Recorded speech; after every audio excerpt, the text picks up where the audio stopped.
As a family-owned business since 1922, we have a good feel for what it takes to be a strong and growing member of the local economy. Our hope is that our customers and employees have a warm and welcoming experience each and every time. We strive to communicate a clear vision and plan for individuals, our company, and our community's success. We work to ensure that the quality of all of our people, our products, and our services stand the test of time. If you would be a good fit for our company in a mechanical or managerial position, we would love to hear from you. Benefits include competitive pay, 401k, health, dental, and life insurance, flexible spending accounts, vacation, and holiday pay. Because we believe it's more than just a place to work. It's a place to call home.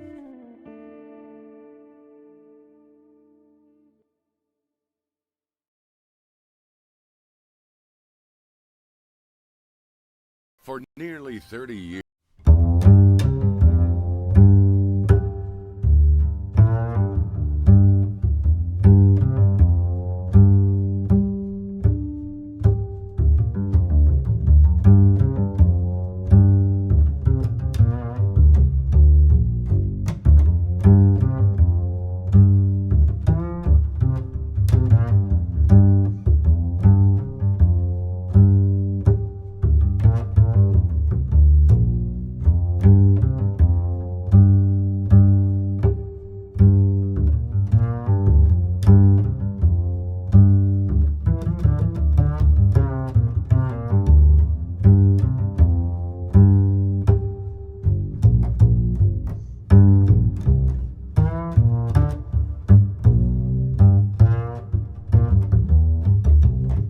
And your success.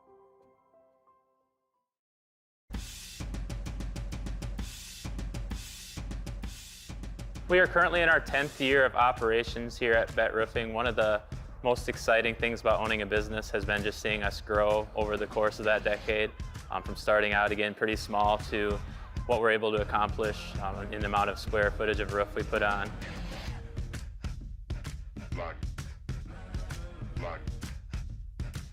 So this year will be our first year of being full-time roofing.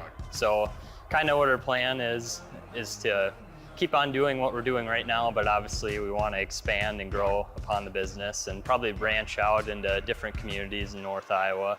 One of the things that we really pride ourselves on at BET Roofing is the people that sell you your roof, the people that give you estimates, are the ones that actually are on the job site every single day.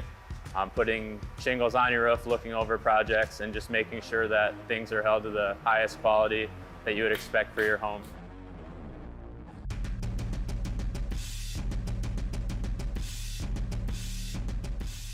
We know that roofing can be a pretty crucial part to protecting your house from the elements, so we make sure to be as responsive as possible to get out to your house, and if we need to cover something up short term, but we try to also make a priority of as our customers contact us and reach out to us, getting them on the list and moving forward as soon as possible. I enjoy the manual labor of it. Some people don't enjoy that, but I'm one of those people that do. And I enjoy the work. It's very fulfilling, and you get to see what you accomplished every day, and working with the people is probably one of the biggest things that I enjoy too. It's fun to seeing people satisfied with the work you do. One of my favorite parts about roofing is seeing the physical progress you make on the job site each day. You get a lot of satisfaction from driving by properties you've done in the past and seeing what you've done and being proud of what you're able to accomplish. Definitely is a lot of hard work, but it's definitely worth it in the end as well.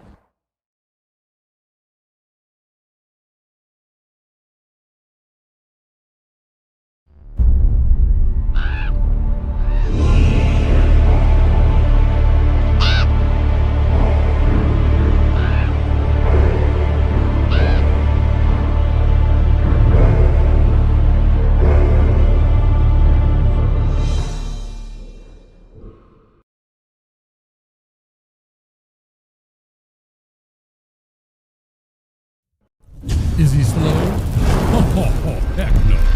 It's not your average Joe. right here on Saints TV.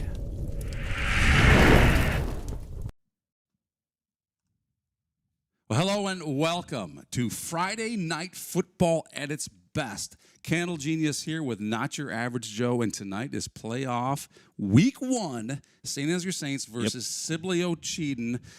Give us a lowdown, Joe. Yeah. What do we know tonight? What do we need to know? Going to be a fun night. First off, it's a beautiful night in North Iowa. This is as good as it gets in the first week of the playoffs, and we're here, right? We made it. Second season. Everybody's 0-0. Records don't matter. We're going to go through all that here in a minute. Yes. But as coaches will tell you, that doesn't matter because everybody's fighting for their life every single week from this point forward. Starts right now. Your Saints come in 8-0 and the number 1 overall seed, number 1 ranked team in Class A. Right? Fun place to be at this time of the year. Great but place to be. Now you have to prove it. Now the pressure's on. And there's you a got target a giant on your back. Target on your back. Yes. Absolutely. Yes. Absolutely. Everybody's coming for you. Starts with Sibley-Ocheyedan. The Generals of Sibley-Ocheyedan come in at 2-6. Don't let that fool you. They are much better than their record indicates.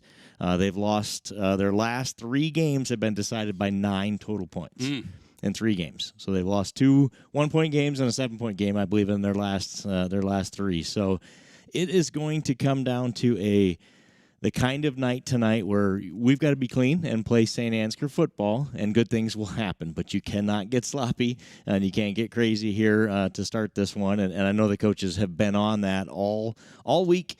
Of this is what we play all year for. You put yourself in a position. The Saints have earned this position that they're in tonight.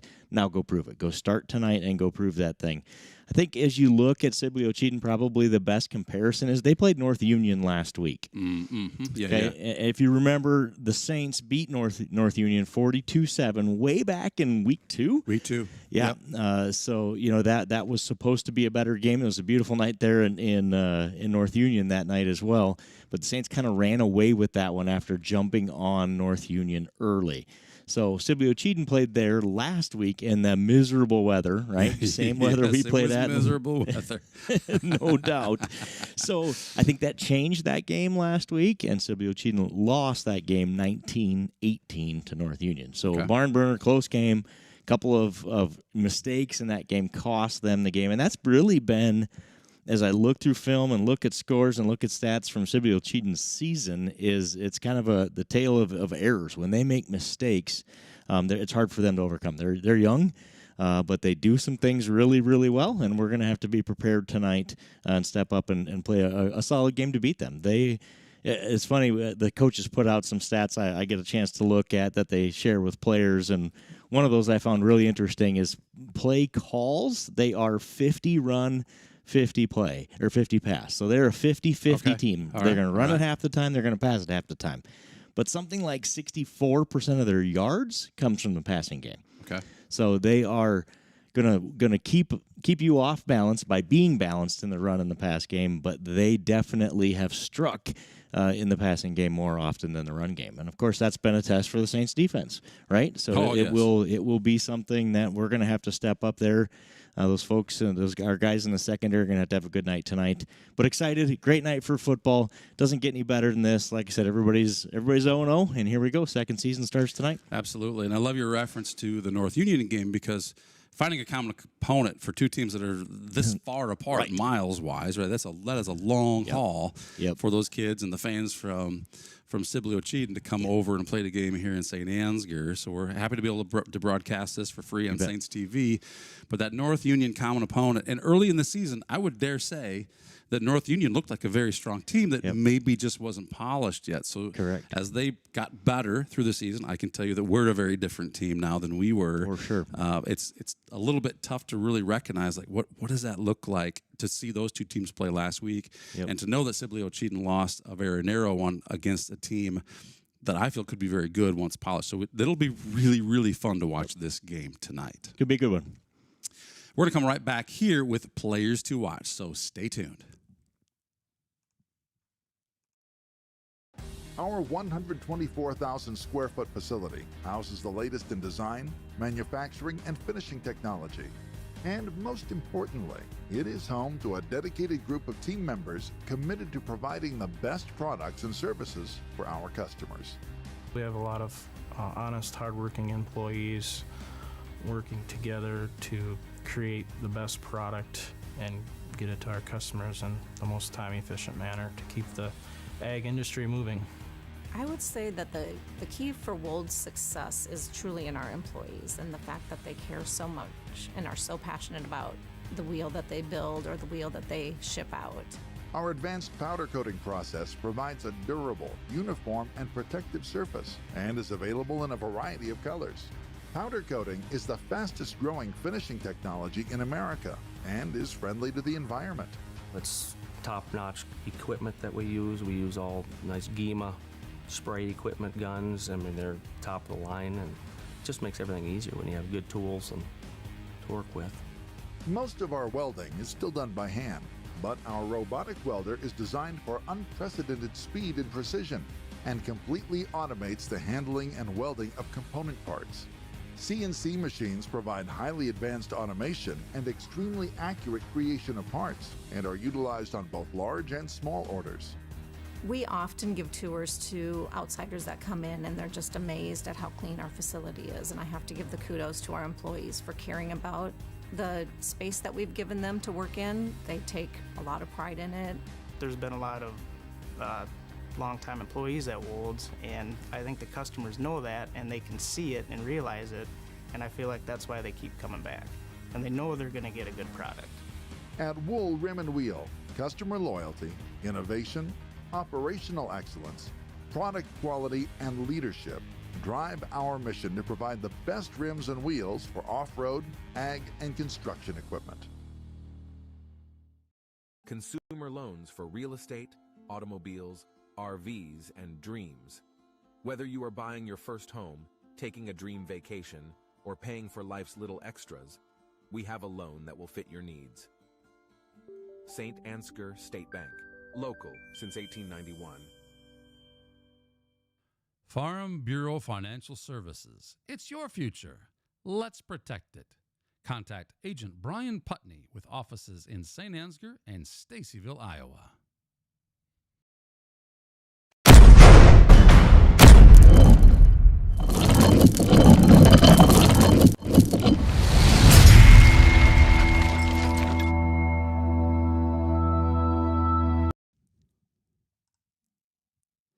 Okay, back at you here. Candle Genius here. We're going to take a look at stat leaders coming into tonight. Not Your Average Joe's got some details. Let's hear about it. All right, let's start with the visiting team, the Sibley-Ocheyedan Generals.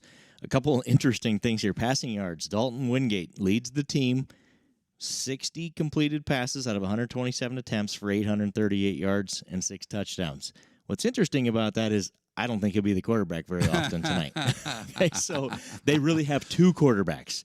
Wingate, when he's not playing quarterback, he's going to play receiver, it looks like, what we've seen on film anyway. And Julius, Kane Julius, number 6, I think we'll see at quarterback more often. He's got 22 completions, 312 yards, and 5 touchdowns. And well, really, the reason I say that is last week at North Union, again, we had terrible weather conditions, but Julius had 2 attempts last week, Julius had the majority of the attempts last week, and Wingate had 2. Yeah. Yep, exactly. So I think we'll see both of them tonight, but I do believe it will be Julius the majority of the snaps at the QB spot, and that may as much be a reflection as they need Wingate out to receive passes as much as anything. So we'll get the kind of combo platter for both of those guys. Julius is a junior. He's number 6, and Wingate is number 7. No matter who's throwing the ball, their favorite receiver, let's go down there next, is number 84, Dawson Krakis. I believe is how you say that name. He's just a sophomore, has 26 catches for 448 yards. Woo! Yeah. That is a lot of yards, That's Joe. a lot of yards, especially for a sophomore. In their offense, they've done really well throwing the ball to him, and that's going to be a key for the Saints is to locate big number 84 and get him brought down. Rushing-wise, Marco, also a sophomore, 80 carries, 364 yards, so kind of a bruiser, right? A little over 4 yards per carry kind of kid. Does a really nice job running the ball. Watched some film on him this week. Looks really good. Defensively, They're led by Noah Doden, senior in tackles, 53.5 tackles on the season. Just when you rack up that many tackles, you're working on defense. And they've got a couple of guys that complement him really well on defense. Number 78, Michael Block, 50 tackles, 14 tackles for loss. And then Cassidy Hendricks, number 44, 44 tackles, 7 sacks, and also 14 tackles for loss. So they kind of have 3 guys to watch on defense that we're going to pay a lot of attention to. That's Doding, Block, and Hendricks. I have a feeling we'll be saying those names quite a bit tonight as we go through this. Through this game. Back to the Saints side of the football. Junior quarterback Jay Schwiesow, 37 completions, 561 yards, 11 touchdowns. He's had a great junior campaign there for the Saints. His favorite receiver alternates between Hunter Hillman, who is this week's leader with 13 catches for 214 yards. And, of course, right behind him, Dylan Brum has 9 catches and 196 yards. So those are the 2 guys we're going to throw the ball to. We've talked all season about the 3-headed monster of the Saints rushing attack, led by Connor King, 90 carries, 588 yards, 11 touchdowns, has had a season to remember. Ran last week, several times the Saints turned to Connor when, hey, we need a first down right here. And Connor was the kid who said, you're just not tackling me. You're not going to bring me down. I'm getting this first down. And that's the version of Connor King that is fun to watch and one I think we'll see tonight. Reagan Witt, 50 carries on the season, 289 yards, 4 touchdowns. Tough running for him last week. We'll see what they do this week to get him back involved. And then, of course, Christian Michaels, 61 carries, 539 yards. So something like 1,400 yards between those 3 guys rushing. And been a lot of fun to watch all season. I think we will continue to see that tonight. Defensively, Reagan Witt leads with 44.5 tackles, 7 tackles for loss, 1.5 sacks. And then we go back to that Christian Michaels, Connor King band for the rest of the defense, right? With Christian Michaels having 37 tackles, Connor King right behind him at 29 with 6 sacks and 12 tackles for loss. Again, Connor defensively from that defensive end spot has played really well and complemented really well by Hunter Hillman on the other side of that defensive line. Those guys have made a good pair from our defensive line. So those will be the guys to watch tonight and guys we'll be keeping an eye on. Really, really disruptive, those guys. And it's amazing that it seems like Connor King is everywhere on that field. Any play that's happening, there's usually a Connor King or Christian Michaels somewhere in the mix. Yep, for sure. And speaking of players to watch, if you're watching these Saints tonight and you're saying, I don't recognize these guys, through the season they're growing out their facial hair, and come postseason, everybody has now dyed their facial hair black. And it's a little bit of a comedic event because some of these guys simply are not growing it very well. But hey, players to watch them all. It should be a really fun night of football. Hey, we're going to come right back after this with highlights of Sibley-Ocheyedan. Stay tuned. At K2 Agronomy, we embrace a holistic approach to crop production, focusing on soil, seed, and plant health. K2 Agronomy, helping our customers to achieve the maximum return on their investment. This broadcast is brought to you in part by Canine Cabin Kenneling and Pet Services in Stacyville, Iowa.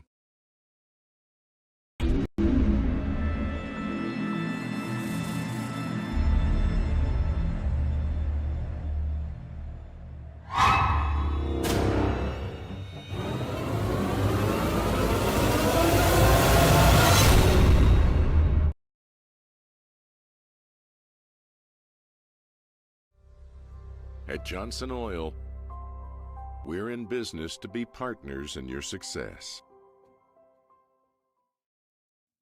Sibley-Ocheyedan highlights from last week. Let's go. Starts with a 9-yard run here from Marco. This is number 3. This is their main rushing guy attack here. Nice run. That's what he's going to do. They're going to do a whole bunch of up the middle, try to catch us off guard in that pistol offense. 10-yard pass here. This is Julius, the junior quarterback to number 84. We talked about him. Big target over the middle. See what a nice job he does there. Back to Marco on the ground here for a touchdown. Around the end, if they can get that end, they've got the speed to get out there. We're going to have to watch that. 65-yard touchdown reception. Again, this is Julius, number 6, to 45. Look, this is what they're going to do. They're going to break, contain, try to get outside. He does a really nice job. Throws a nice pass for a touchdown there. Nothing but green around him on that one. You want to see some Saints highlights? Let's do it. Stick around. We'll be back with highlights from the Saints coming up. This broadcast brought to you in part by Colbert Realtors. Service you can depend on. Know-how you can count on.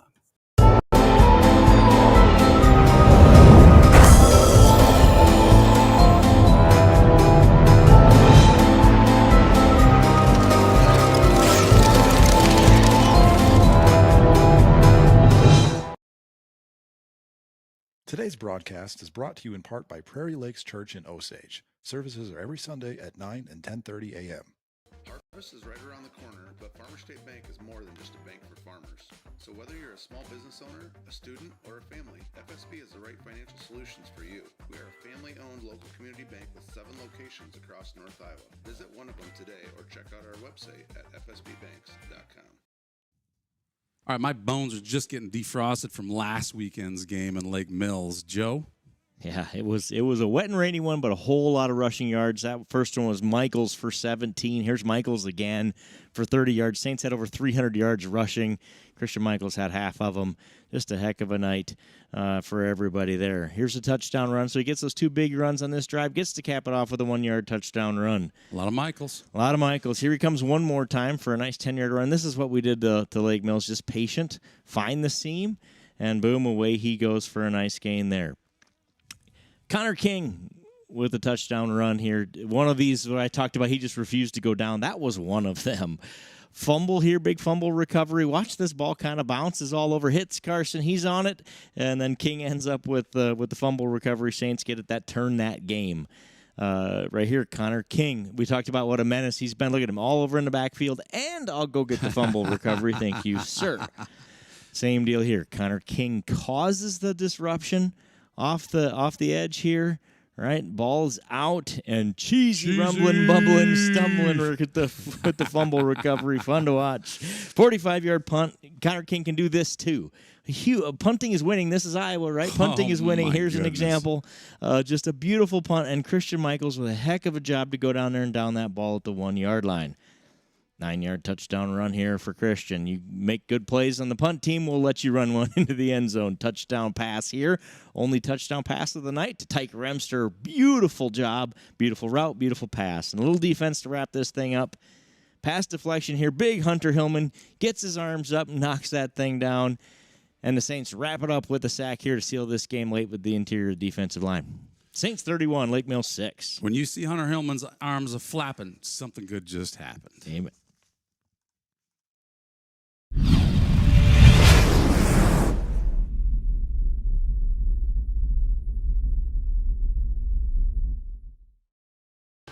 When your lenders aren't farmers, it's pretty easy to make a harvest ad for them. But when your lenders are farmers, like at FSB, things get a little more complicated. So do us a favor and just ask us how we can help you grow your operation. Wait till I get to tell them we still have to scoop manure tonight.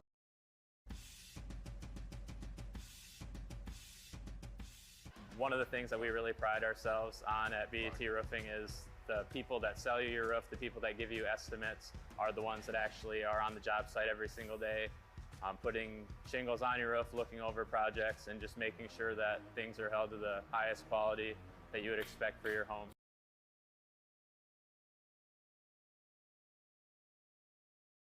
Saint Ansgar State Bank has a strong commitment to farmers. We provide the highest level of service with quick turnaround time, competitive interest rates, flexible payment options, and the ability to work with you on any size loan. Our agricultural banking specialists are experienced in farming and understand the important role agriculture credit plays in your operation. Because of our ability to make local credit decisions, we respond quickly to your total agricultural financing needs. Saint Ansgar State Bank, helping you meet your financial goals.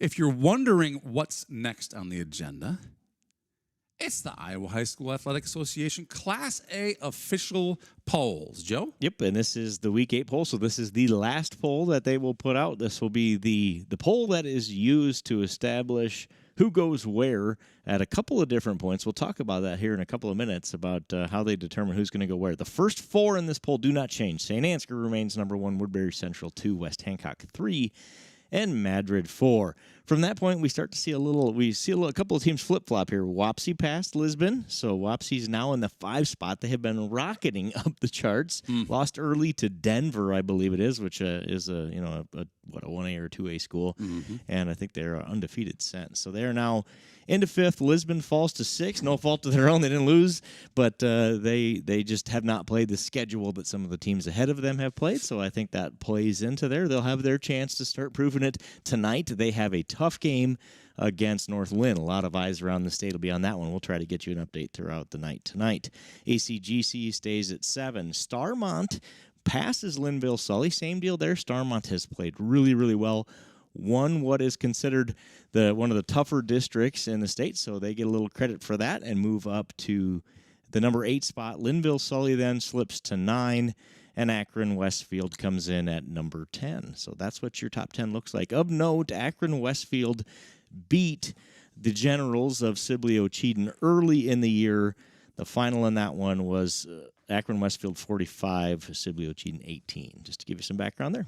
So the top 10 as a whole doesn't change. There's just been a little bit of minor flip-flopping within that top 10 from last week's top 10. You got it. We're going to come right back after this with some more fantastic data.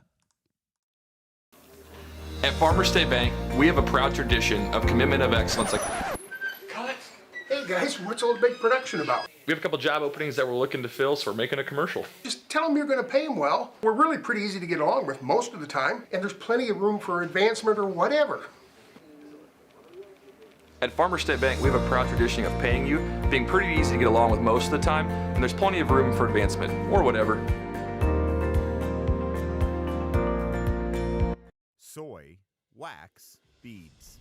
The foundation of better candle making is built on cleaner burning, soy-based candle wax.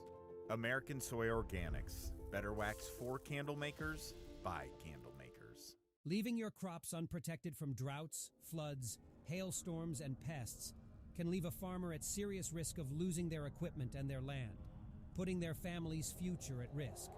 Beeland Ag Risk Services, your partner in crop insurance. Nah, man, it's not a broadcast. It's a broadcastation. Some important things looking into tonight: offensive lineups, defensive lineups, some scenarios for playoffs. Let's start with the offensive starting lineups here, Joe. Bet these look the same for the Saints as they have the last several weeks. Hunter Hillman at tight end, Jacob Eberling, Chase Nedved, Dylan Hansen, Matthew Easley, and Braden Halverson are your offensive line. We've talked about those guys all year long and the tremendous job they've done getting better throughout the season. We'll talk a little bit more about them here in a minute. Tyke Remster at wide receiver, Jay Sweesaw, your junior quarterback, Reagan Witt at fullback, Connor King and Christian Michaels make up your backfield. For Sibley-Ocheyedan, we talked through some of their guys. Number 84, Dawson Krakis, guy to watch there in their receiving game. Dalton Wingate, who is the other quarterback. Again, we expect he'll get some snaps tonight, but Julius Kane, number 6, will be their starting quarterback. Number 3, Dominic Marco in the running back spot, and 45, Grice, the other running back spot. Their offensive line, Van Westen, Block, Nicholas Martinez, and Stanton, they are young across that offensive line, but big. So it'll be a good test for the Saints tonight up front.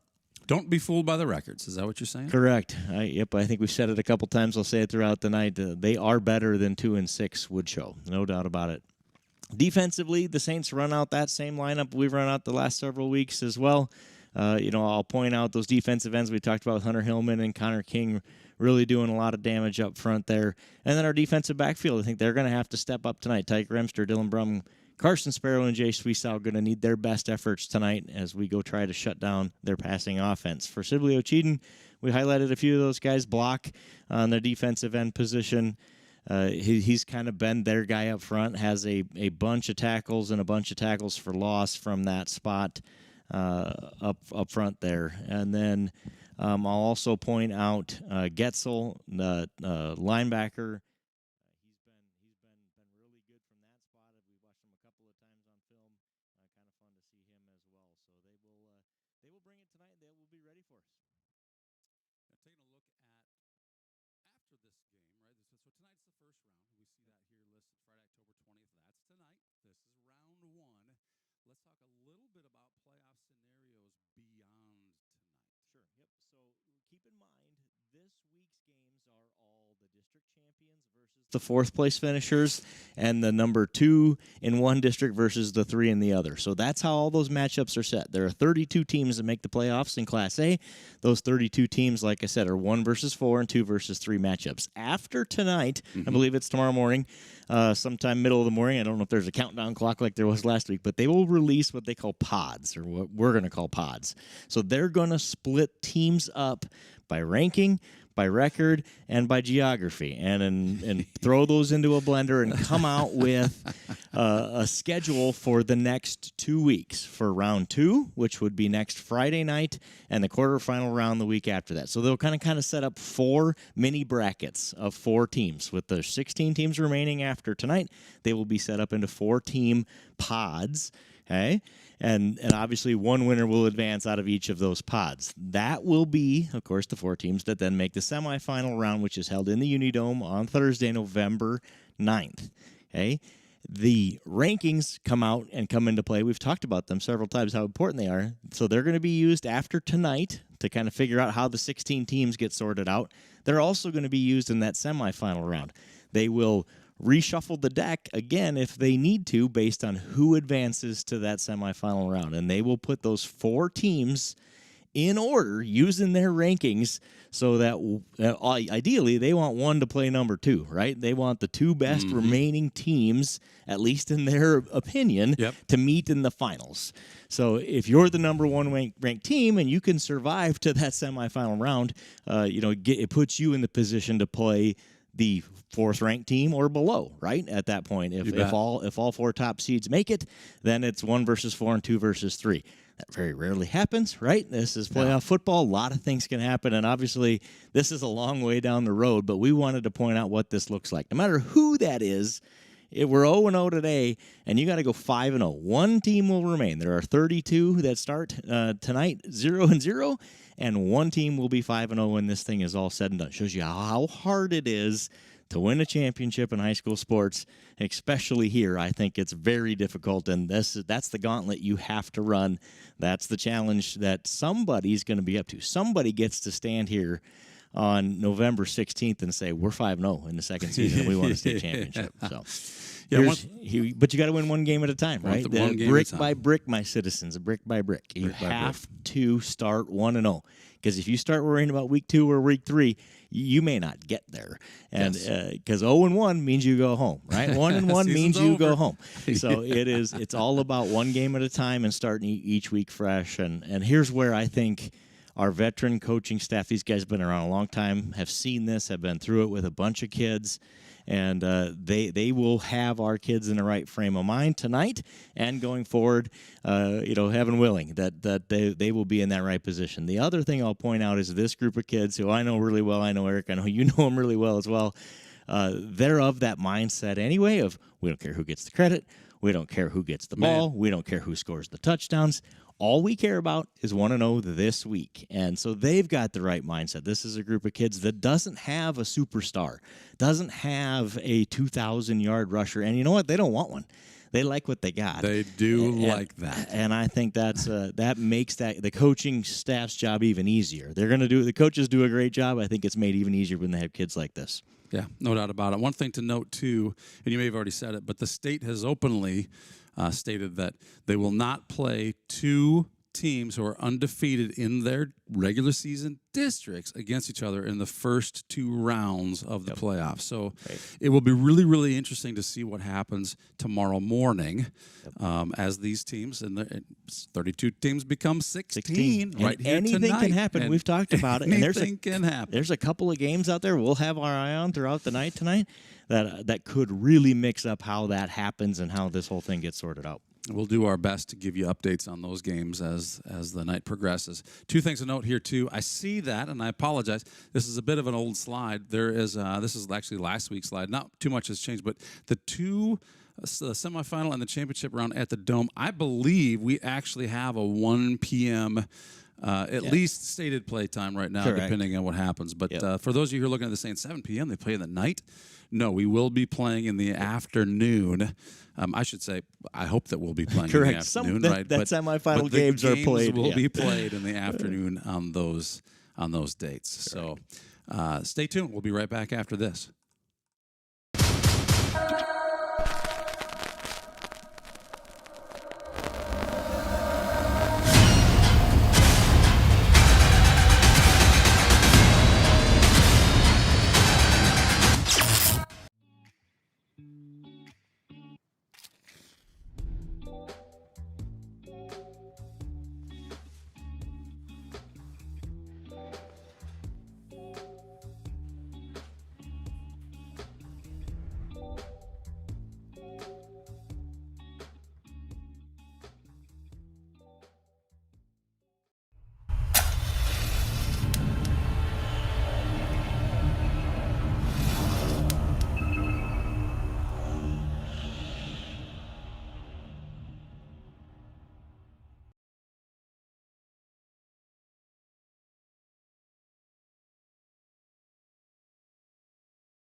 I was an occupational therapist for about 14 years, and then I decided to join the business full-time when we had about 11 employees and developed the HR department.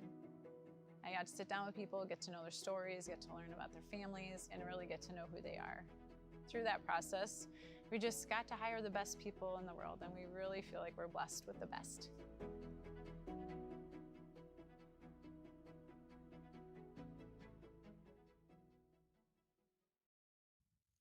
Okay, our final segment before going live here is what we like to call the Saints' Keys to Victory. Joe, tell us about it. All right, let's start with some communication and assignment cleanup we need to do on the offensive line. And I think Lake Mills threw some stuff at us last week that we will be better prepared for. I don't think the weather was our friend. It was no one's friend last week. No, right? it was not. It certainly wasn't mine, I'll tell you that.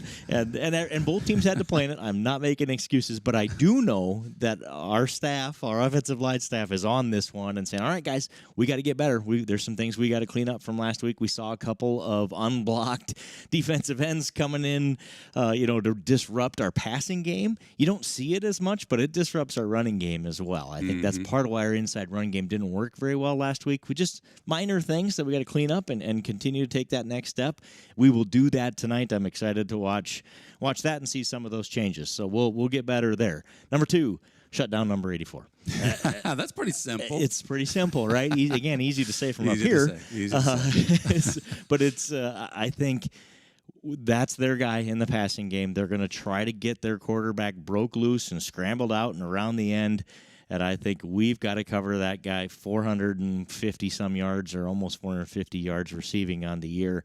He's a big, tall guy. They're going to go throw it up to him and expect him to catch it. We have to stop that early, especially, and make them try to go somewhere else. Looking at some plays coming into this game of past games of theirs, big pass play, usually number 84 is involved. Yep.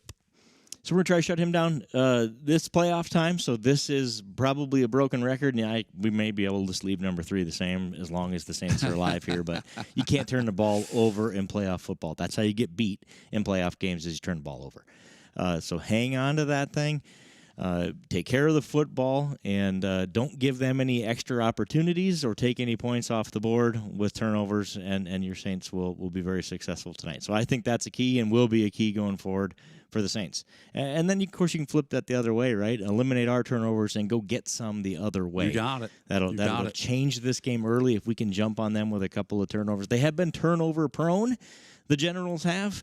I think they have 18 turnovers, 18 interceptions on the year, just interceptions. So they have been a little turnover prone. Let's see if the Saints can go capitalize on one of those early in this football game.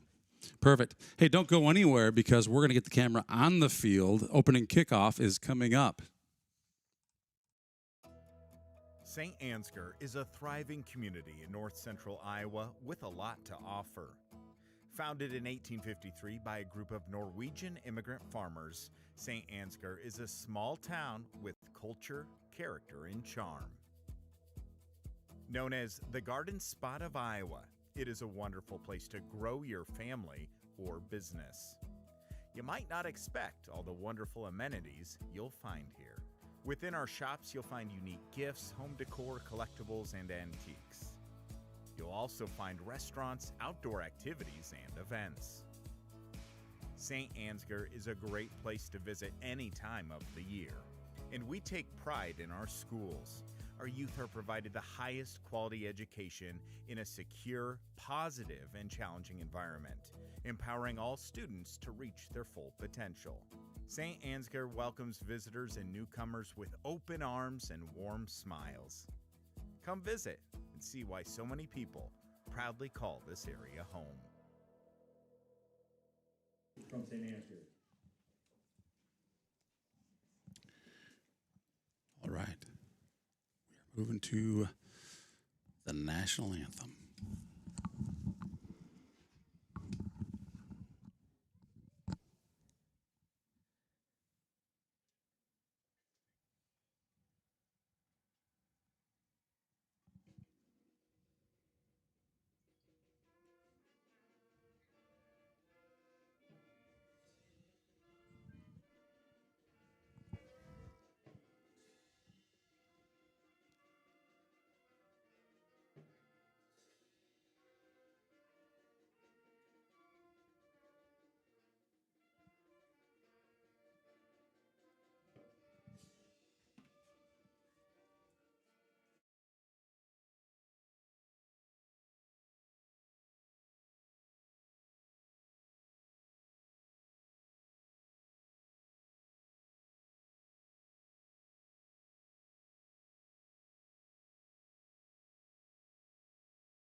All right. And we are live in Saint Ansgar, Iowa for game number 1 in the postseason here. Saint Ansgar Saints against Sibley-Ocheyedan, who drove a very long way to get here. This is Candle Genius here, not your average Joe to my left. And we've got a member of the STA Stream Team running camera tonight, Mr. Ethan himself. I'm not sure if I'm allowed to say your last name or not, Ethan, but might be private. It might be private, but his initials are Ethan Nolan. Thank you for being here, Ethan, to run the camera. We got Duke Scoop on the sideline, running the sideline cam. You can take a look at that right here. This is an exciting night, Joe. Beautiful night here in St. Ansgar. Man, we talked about early in the season, top 10 days to live in Iowa. We get about 10 of them a year. We have gotten 2 on Friday nights now. This is number 2 for Friday night. We're using up our allotment of 10, but we will take them when they are nights like tonight. So, big night, obviously. The playoffs start. Everybody's 0-0, as we talked about in the pregame. It is win or go home time for the Saints and the Generals. 177 miles, 2 hours and 40 minutes in light traffic. So hope you don't run into too much traffic there about Buffalo Center or so, and you'll be fine. You'll make that 177-mile trip in 2 hours and 40 minutes. The Generals got to experience this evening. Looks like they brought a really nice crowd. They must have a bus here or something because a whole bunch of them got here at the same time. And I know we have a few Sibley-Ocheyedan fans joining us on Saints TV tonight as they distributed the link over there as well. So thanks for joining us no matter where you're from. We are Saints fans. We will not apologize for that. However, we will try to be as unbiased as we can and explain what we're seeing going on the field. Should be a good one tonight. We've kind of detailed that early. As we went through the pregame, I believe we're going to see our first significant injury out of the year based on what I see in pregame. I think we will be missing Mr. Christian Michaels on both sides of the football. So obviously, if that is true, if my eyes did not deceive me there in the pregame, that will be a big change. In fact, as I look out for the captain's meeting out there, I see Mr. Michaels in jeans. Yep, that was going to be my first question to you, is what's going on with Christian Michaels. Clearly, he is not going to be playing tonight. Yep, so that's a big blow for the Saints on offense and defense. But next man up, someone will have to step up and take that. Obviously, I'm not a doctor, and I don't know what's going on with Christian, but he definitely looks even slow coming off the field just in jeans. So. We'll be thinking of him, and obviously have to. Hopefully, this is a minor setback in terms of miss a week here to be able to play in the future. As long as the Saints can do their job tonight and get a victory to give him more opportunities in the future. So, little brother Corbin, I have a feeling will be his replacement. So we'll see number 2 and number 12, which would be Joe Clevenger. I think those two guys, they've been rotating in the linebacker spot on defense, so now they'll both play. So they've both done a great job. They'll step up and fill those shoes. On offense, we'll see what the Saints do. Tyson Klein, Corbin Michaels, I would guess, would be the two guys that will get carries in his place here. And, of course, we have Connor King and Reagan Witt as well to carry the load. So there have been weeks where Christian's been on the field and just hasn't gotten the ball much. I don't think it's not the death blow that, losing a guy who had a couple thousand yards might be. The Saints are versatile. They will next man up, and they'll be ready to go. So, Sibley-Ocheyedan comes in 2-6. Your Saints are 8-0. We are about to get this thing underway.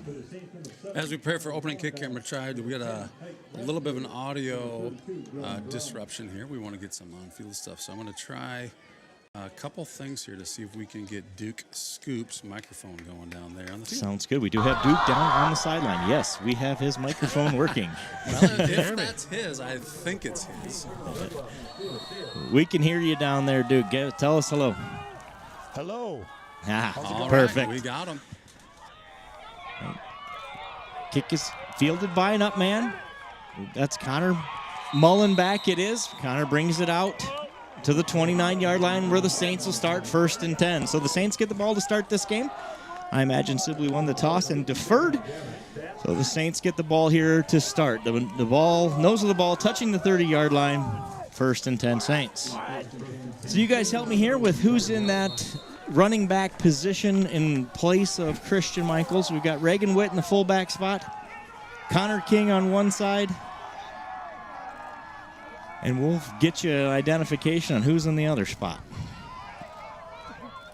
Tries the left side. Believe that's Connor. It is Connor King for a gain of 10 on first down. For a first down. That is Tyson Klein is in the game in Christian Michaels' normal spot. Again, Christian's out for the night. He is in jeans, so we'll assume he is out for the night tonight. Good start for the Saints. Gain of 10 on first down, ball right at the 40-yard line. I think we will see a lot of bread and butter Saints football tonight with that kind of running game working early. Yes, sir. Schwiesau hands it off to King. Hard running, plows ahead for 6 yards. You know, that's that perfect situation where the defender does a nice job of meeting him in the hole at about a 2-yard gain, and Connor just gets 4 more with him trying to tackle him. So when you can fall ahead for 4 yards, that makes you very effective as a running back in high school football. 2nd and 4. Ball's approaching midfield quickly here in St. Ansgar. Nice job by the offensive line there, getting a little push. Schwiesau under center in the wishbone. Give us to Connor King. Breaks a tackle out to the sideline. Down to the 30-yard line, across the 25 and out of bounds at the 21-yard line. First down, Saints. What a great play for the Saints on that one. Connor King with a 30-plus yard carry there. Puts the Saints in business just outside the red zone. 1st and 10, St. Ansgar. Lots of running room for the Saints early. Start the replay there. We can go back to that one as the Saints get ready to snap the ball here again. Schwiesau under center. Puts Brum in motion and pitches it to him. Gets a nice block from Tyson Klein. Splits a couple of defenders. Gain of 12 on first down. It'll be 1st and goal, Saints, from the 8-yard line. Great job by Dylan Brum. We have not seen that play a lot this year. Got a good block from Tyson Klein out on the wing. Dylan turns it upfield and quickly turns it into 12 yards. So with just a minute and a half gone in the game, the Saints are knocking on the door here. 1st and goal. They place the ball at the 7-yard line. 1st and goal from the 7. Back to the wishbone. King falls ahead for a short gain. Gain of 2 on the play. 2nd down and goal from the 5. We're going to take a moment here to go back to that King, that big run from King. Here while the Saints are huddling up. Just really well blocked. I don't know if that's Hillman on this side that got that block to spring him, but really well blocked for the Saints offensive line. 2nd and goal. Schwiesau was under center. Back to pass. Just over the outstretched hands of Connor King. The ball falls incomplete. Well-designed play. Connor was open, just got a little too much air underneath it there. Or maybe not enough air underneath it. Maybe needed more air. One of the two. It got there a little too quick. He was throwing that for Dylan Brum's speed. That's right. You got to make an adjustment. You got to make a little adjustment there, and he will. 3rd down and 5 in what is 4-down territory for the Saints. So they got 2 shots at the end zone here. 5 yards to go. If you're on the way to the game, Joe Carlson says the Bill's in charge of popcorn tonight. Make sure you stop at the concession stand before you take your seat. Best popcorn you'll ever eat. Jace under center, hands it off to Connor King, leaps a defender. Leaps a defender on that one. Inside the 5, down to the 4. Be 4th and goal from the 4.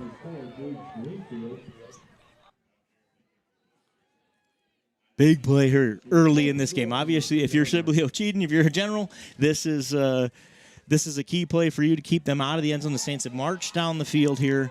We are going to go ahead and kick a field goal here. So Connor King is on to prove the announcer wrong. That is not fair 4-down territory. The Saints are going to go ahead and take the points here.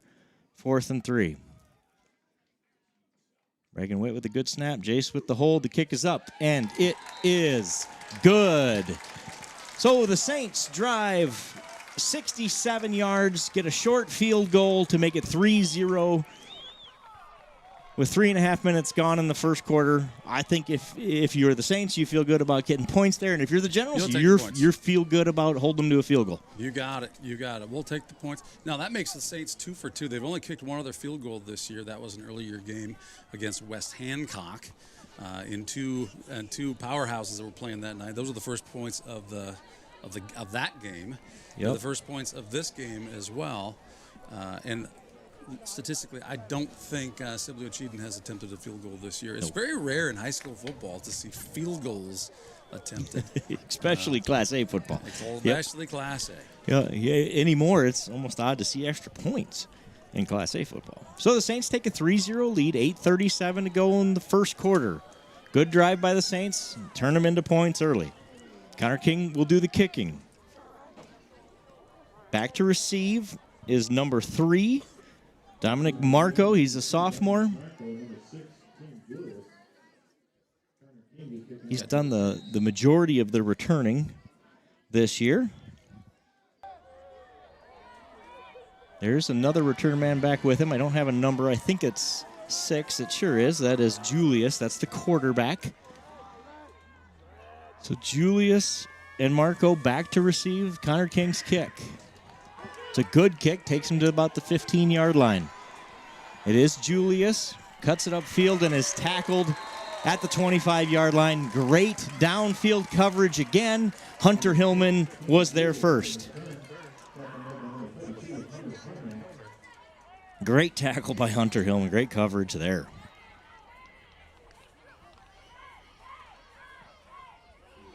We got folks checking into the chat. If you're out there tonight, tell us where you're listening from. We'd love to hear from you. We got our first international listener of the night from Mazatlan, Mexico, under hurricane watch. Be safe down there, John. So the Generals are going to run this double wing pistol formation. Back to pass. And a wide open Wingate, number 7.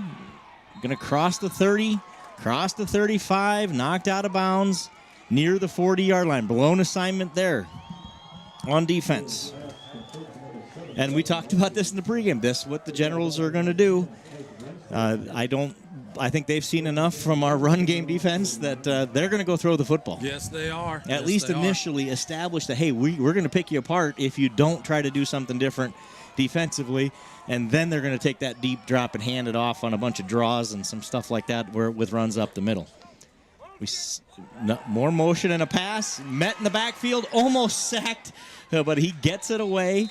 Connor King was there and was all over him. I think we have a penalty flag.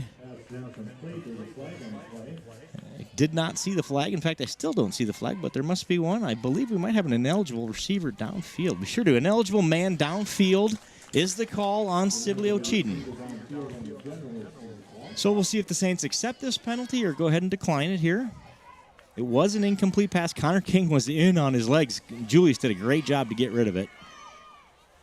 That penalty is declined.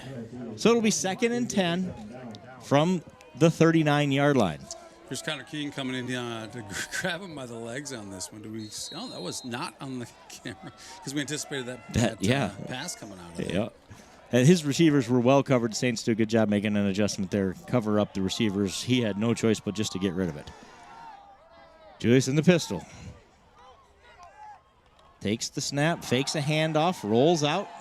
Bounces off of the second fullback. Wow. I think he catches it. He does. It sure tips like it up to himself.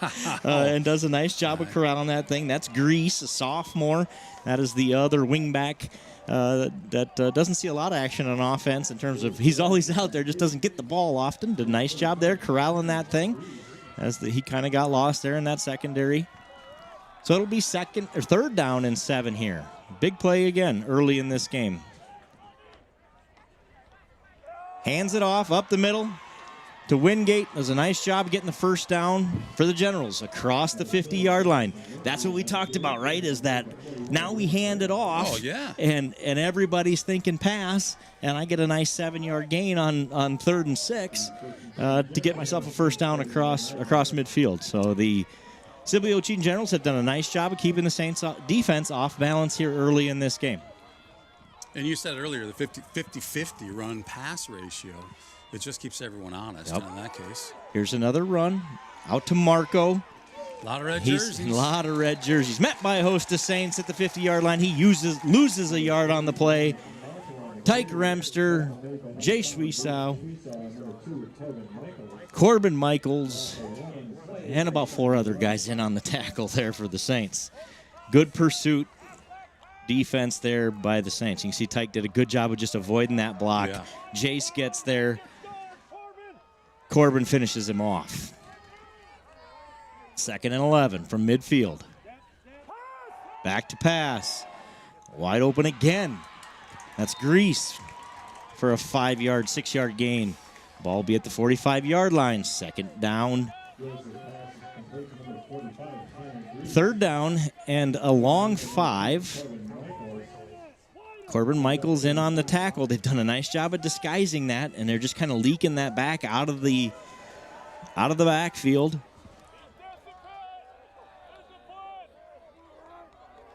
So we hear for our sideline cam, we hear the word discipline being used down there, right? Stay home. Got to stay home on those plays.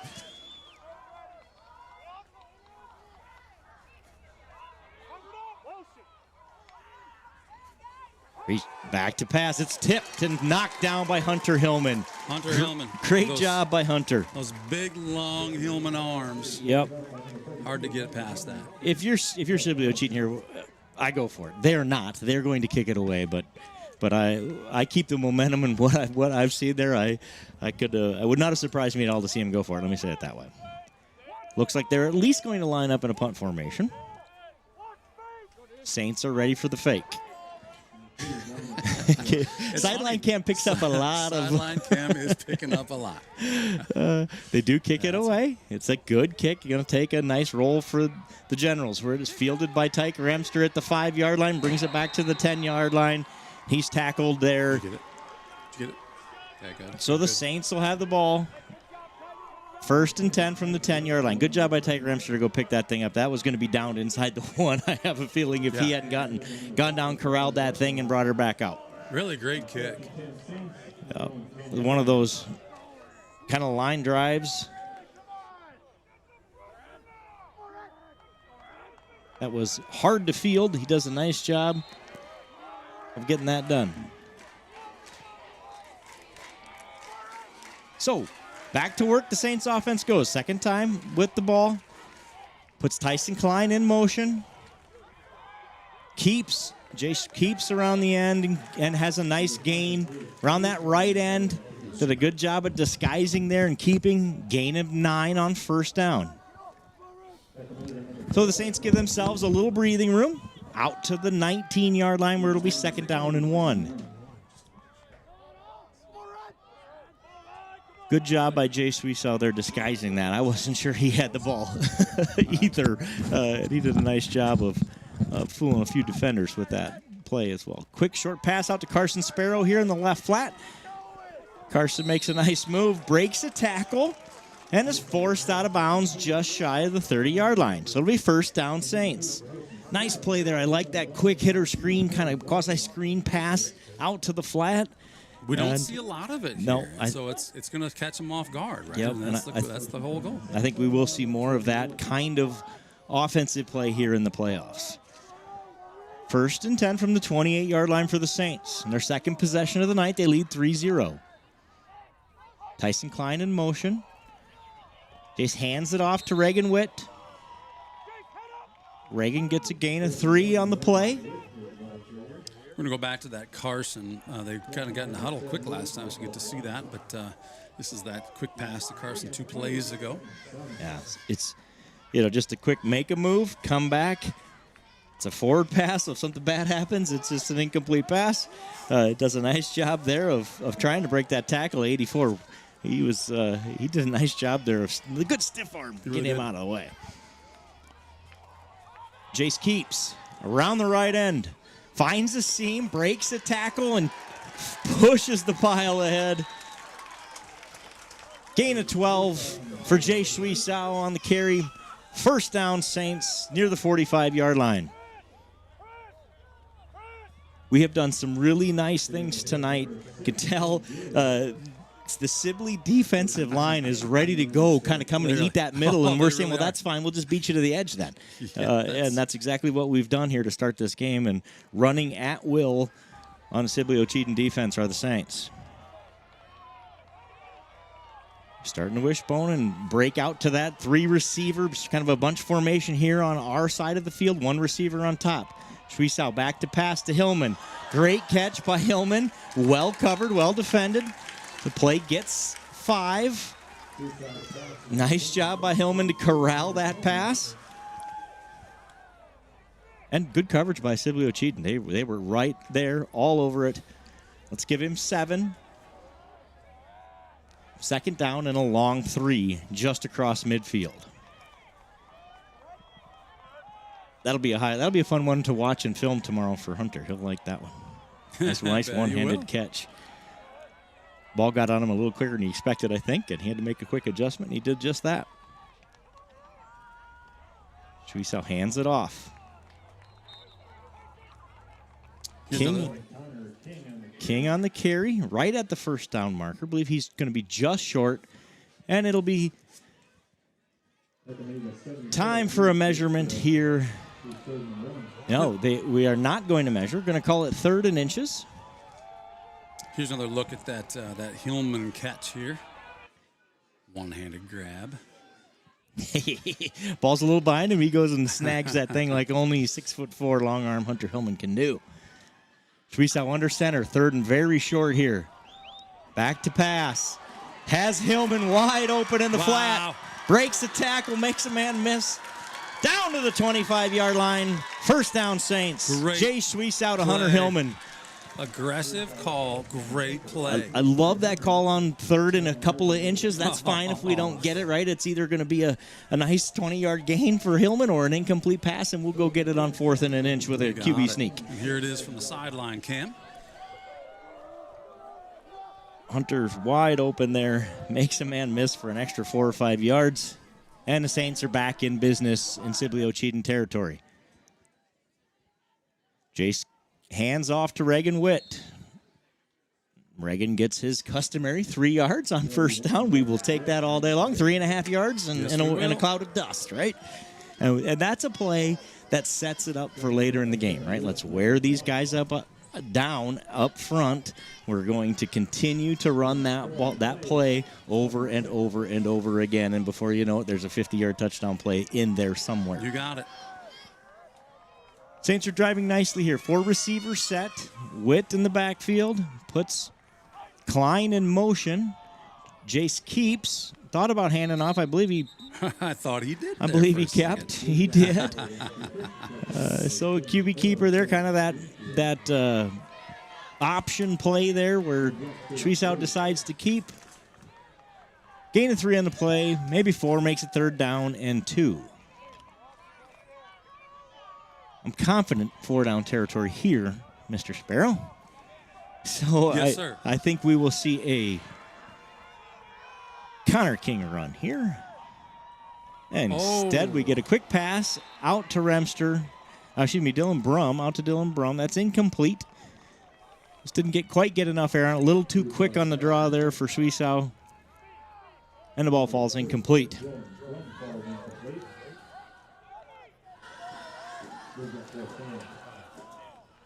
Fourth and a long 3 here. Bring Witt and Sparrow into the game. Brum comes out. Timeout Saints. St. Ansgar wants to think about this one. Good decision there. I think they were a little late getting out there, worried about getting the playoff anyway. Let's talk this thing over. It's early in the game. You can't take those timeouts to the second half, so let's use one here and make sure we get a big play early in this game correct. I agree. Duke Scoop, can you hear us right now? I sure can. Awesome. What's happening down on the field? What do you see down there? Well, I tell you what, at the start of this game, Sibley, right after the coin toss, they broke down right in the middle of the field, kind of by our logo, and that really got our boys fired up on the sideline. You can tell the intensity down here has been palpable.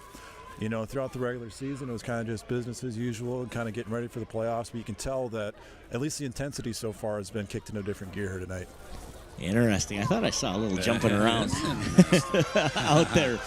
So that's good. They brought the intensity tonight. They're not gonna roll over and die for us tonight, and I think that's what high school football is all about. Let's go have a good one here. Most of this first quarter is already spent. The Saints lead 3-0 with just 50 seconds to go here in the first quarter. Big play for the Saints offense. Fourth down and a long 3 from the 19-yard line.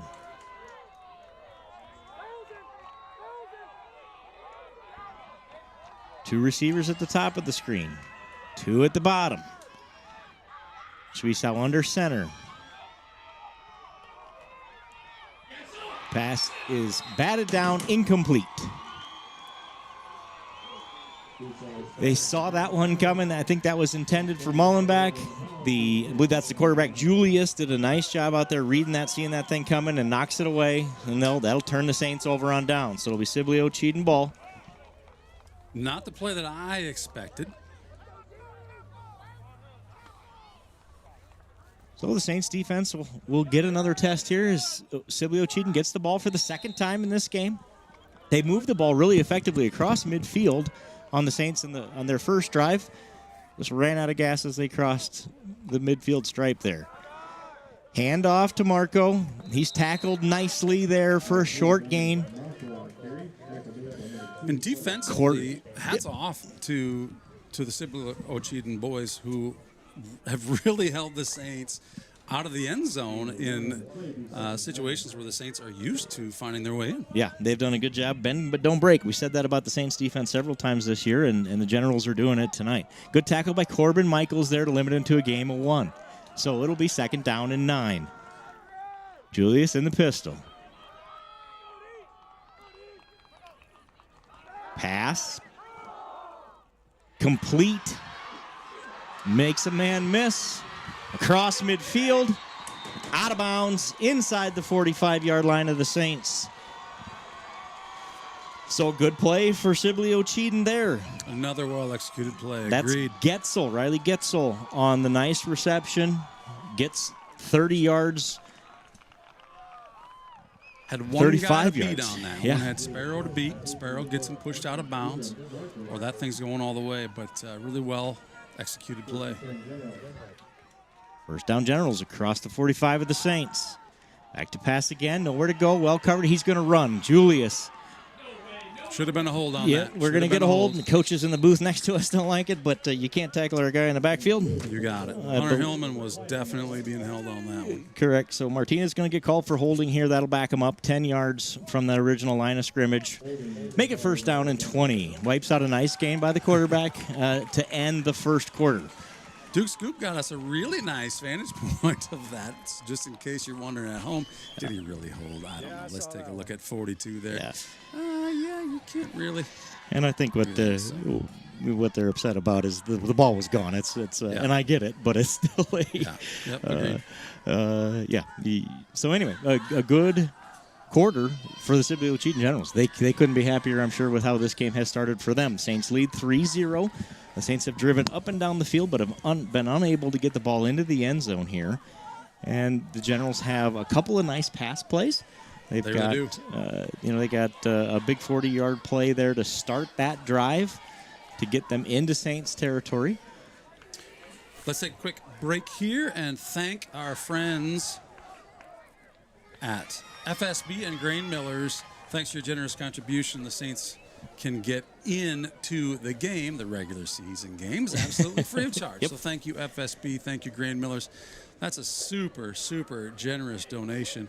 And speaking of donations, you guys have maybe seen this slide before. Hey, I am not a doctor. Do not take my advice. But according to this slide, butter is slippery. But that's not why we show it, because Saints TV has partnered with Give Butter, and we thank Deanna Rustad, Dave and Kathy Falk. There are Better Butter Award winners this week.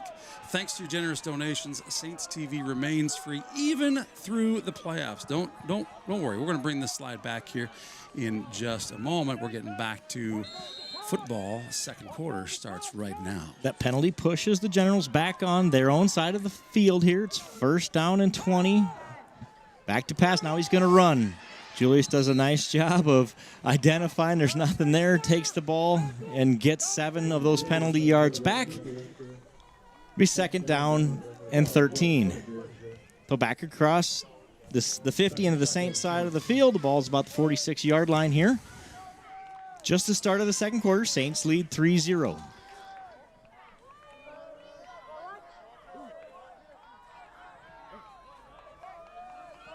Julius back in the pistol. Gonna pass. Wingate's wide open again. Goes to him. Misses on the reception. And we have a flag again in the backfield at about the 50-yard line. That would have made it 3rd down and 13. It is a hold on Sibley-Ocheyedan. Let's see what the Saints coaching staff decides to do here. We can make it 2nd and 24 or keep it 3rd and 14 here. Looks like the Saints are going to accept the penalty and back them up, make it 2nd down and 23 or 24 yards to go. So ball back on the other side of midfield. Again, we keep flipping back and forth. Yes, we do. The Generals have done a really nice job. They've impressed me. We said it in the pregame. We've looked at tape all week. They are better than their record indicates, and there is no doubt about that. No doubt about They're it. matching up really well with our defense right now, and they've come out ready to play. Hats off to them. Julius back to pass.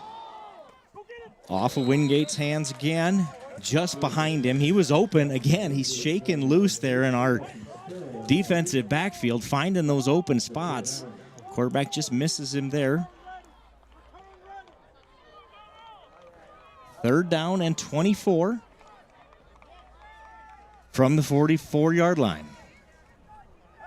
Big play here for the Saints defense. You can kind of flip the field here, right, by not only not allowing a 1st down, but by not allowing any kind of big gain here. We've got a good punter. Marcos punted the ball really well in that first drive. The Saints are going to try to limit the yardage here on 3rd down and forever. Back to pass, a big heave. Ball's up and caught. Wow. No, he drops it. He knocked it out. The ball is knocked away by Carson Sparrow. Perhaps. Corbin Michaels, perhaps. Right at the end, the ball was in his hands and caught. Well, who's there? Let's see if we can find out who's there. And that was Krakis. That's their guy that they're just going to jump back and pitch it up to, and he was there. So here from sideline, I'm not sure if we can see who was the one that knocked it out there. Jace is there on the scene. Is that Connor? Is it 32, I think, right? 32? Yeah, that's Dylan Brum knocks it out on the tackle. So good recovery for the Saints. They dodge a bullet there. Instead of 1st down, it's 4th and 24. And Mark goes on to punt. Punts it out of bounds. About a 30-yard punt. The ball goes out of bounds at the 26-yard line. Where it'll be 1st down, Saints. 11 minutes to go here in the first half. Saints need to get something going, get the ball in the end zone here on this drive. Yeah, absolutely. Hey, we're going to go back and finish up that slide here. Thank you for those who are donating to keep this stream free. Honorable mentions, by the way, go to Tracy and Susan Swift. Joe, we see Tracy and Susan Swift every single week. They're giving. Thank you in recognition of the fact that if you're coming to the game, the seats have a cost. Clearly, you're here helping us out. We really appreciate it. Jackie Hanna, Gail Jensen, anonymous stick of butter. I like it. We'll come back to this. Let's get back to the game. All right, back on offense here. Empty set. Klein in motion. Schwiesau keeps around the left end, makes a man miss. It's tackled there after a gain of 6. 2nd and 4 for the Saints. We talked about it last week. You can get 5 yards plus for this Saints offense on 1st down, and good things happen. That's how you keep drives alive in the Saint Ansgar's offense here. You got that right. You do that every play, you're going to be in good shape. What's going on? We got a guy putting a shoe on. Dang it. Get the official's attention. 11 seconds, 10 seconds on the play clock here. So we had a little equipment malfunction. We had somebody putting a shoe on. Get that taken care of. Get the snap off. Jace hands it off. Reagan Witt plows ahead for a 1st down. Hard running for Reagan Witt. Keeps his feet moving. Gets 6 on the play and a 1st down for the Saints. That's how you start a drive. 2 good plays, 2 6 or 7 yard plays to start that drive. Kind of settle everybody down. It's okay. Got it. It's okay. We will be fine. We just got to go back to playing Saints football here, and that's what we've seen to start this drive. Schwiesau under center.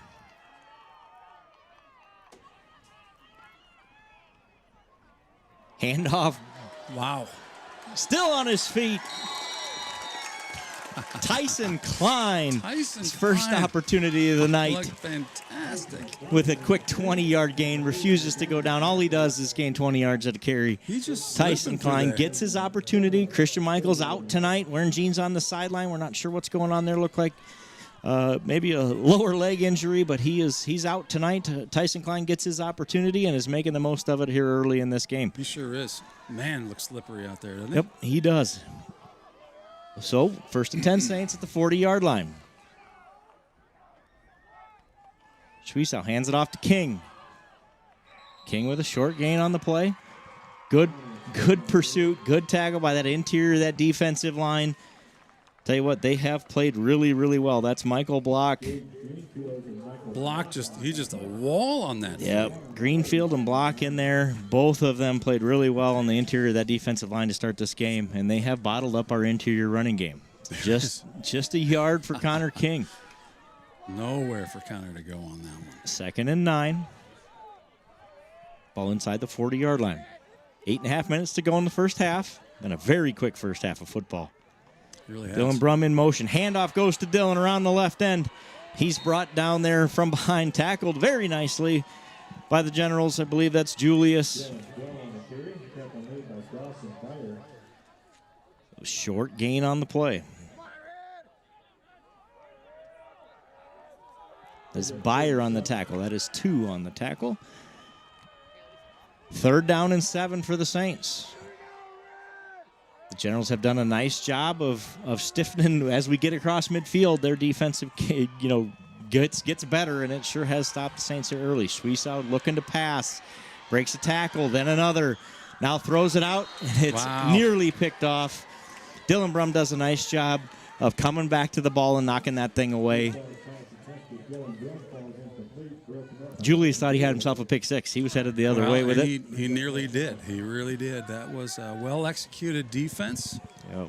Jace did a nice job of avoiding tackles there and getting out of that thing.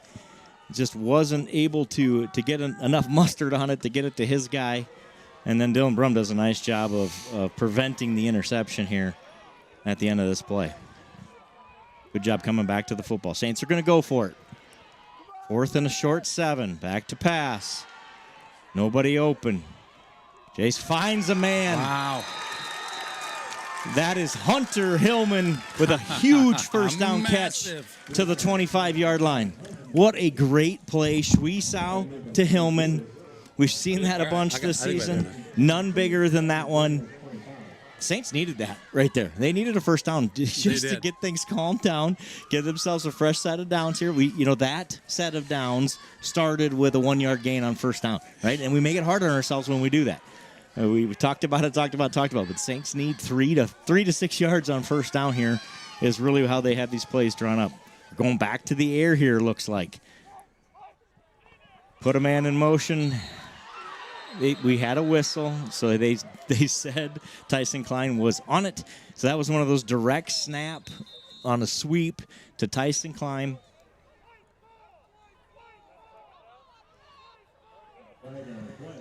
We do have a flag on the play. Illegal motion is going to be the call on the Saints. Legal shift. So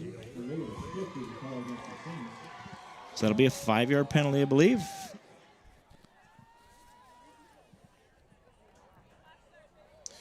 While we're figuring this out, let's go take a look at that first down catch. Long discussion with the Sibley-Ocheyedan coach here on what he wants to do.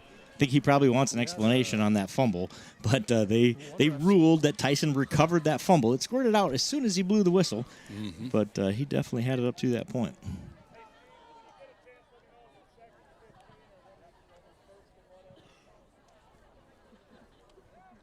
So I think the question is, are we enforcing that penalty or declining it? And they have chosen to decline that penalty. They are declining the penalty. So it'll be 2nd down. The Saints lose 5 on the play. So we talked about a positive 5 being a good thing. A negative 5 on first down is most definitely a bad thing. Yeah, now we want it. We've certainly got the firepower to find a way into another first down or a score here. But the defense has done a great job. Yep. There's that slide again. Those donators, we really appreciate your giving to it. It's taken us a long time to get through that. This game is moving, like you said, really fast. Jace under center, 2nd and 15 from the 30. Back to pass. It's got Dylan Brum. Ball's tipped up by Julius, and it falls incomplete.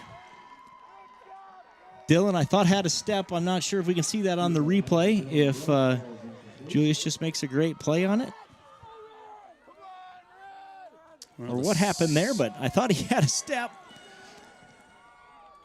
Really good play call. Great pass. See if we can get it from here. The sideline cam might have been a little tight on that, but let's come back to that one. 3rd down and 15 from the 30-yard line for the Saints. Don't need it all here, just need some. Schwiesau's going to be sacked. Brought down back behind the 35-yard line. So it'll make it 4th down and nearly 20 yards to go here. So the Saints don't get the start they want in this game. No, they really don't. Let's see what they can do with it. I think we'll punt it away here. Try to flip that field again, make a long field for the Generals. And that is what they're going to do. So Connor King on to do the punting. So we're going to alert here. They have this is a play we can run a fake out of, or they can punt it. They are going to fake it here. Schwiesau to Brum. And it is incomplete. He had it in his hands, but it's... There may be an interference. Flag on the play. We did get a flag on the play. I'm not sure he caught it. But we do have a flag on the play. And it's at the spot of the... Pass interference on the defense is going to be the call. Well, we'll get another chance to look at it here from the sideline. Yeah, let's see this again. Oh, I thought it was... Honestly, I thought it was pretty well-defended football. Both guys are fighting with their hands. I think the ball's there. He doesn't have to turn back. Does he? He doesn't have to. Does not have to in high school football. Nope. You can face guard all you want. Pretty good defense there by Sibley-Ocheyedan. That isn't going to move the ball back to the original line of scrimmage here. It is still 4th down. So it is still 4th down. Okay.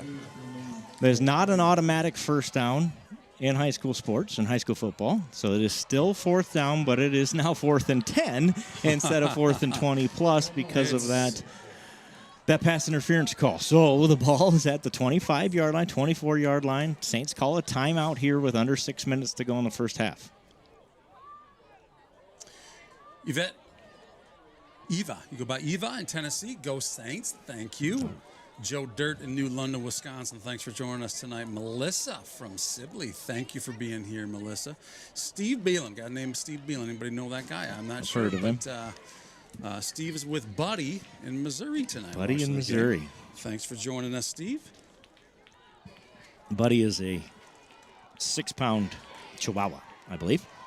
For anybody following along, keeping score, writing a book at home, you have that piece of information. I'm surprised he's 6 pounds. If that's true. He may not be. He may not be. Here we go. Huge play, both sides of the football. 4th and 9. Ball at the 24-yard line. The Saints need the 15 for a first down. Starting to wishbone and come to that expanded four-receiver set here. Klein goes in motion. Schwiesau's under pressure. Going to run a screen play to Brum. Makes a nice play, catches the ball, but is tackled immediately by a general. I believe that is Getzel, who brings him down right at the original line of scrimmage. Saints turn it over on downs. Great play by the Sibley-Ocheyedan defense there. Really well drawn up play. Their only hope is for that guy to make the tackle, and he does exactly that. You can see there's not another white shirt for 20 yards. Yep, Brum's coming through clean on that one. It looks like he's going to catch this thing and go, go, go. And they got a guy. They got a plan. Well defended. Yep, exactly right. So Sibley-Ocheyedan has done nothing but impress early in this game. They have the ball. Saints lead 3-0. Ball to 25-yard line. Back to pass. And now pulls it down to run. He's brought down in the backfield by Toby Kennedy. Hunter Hillman.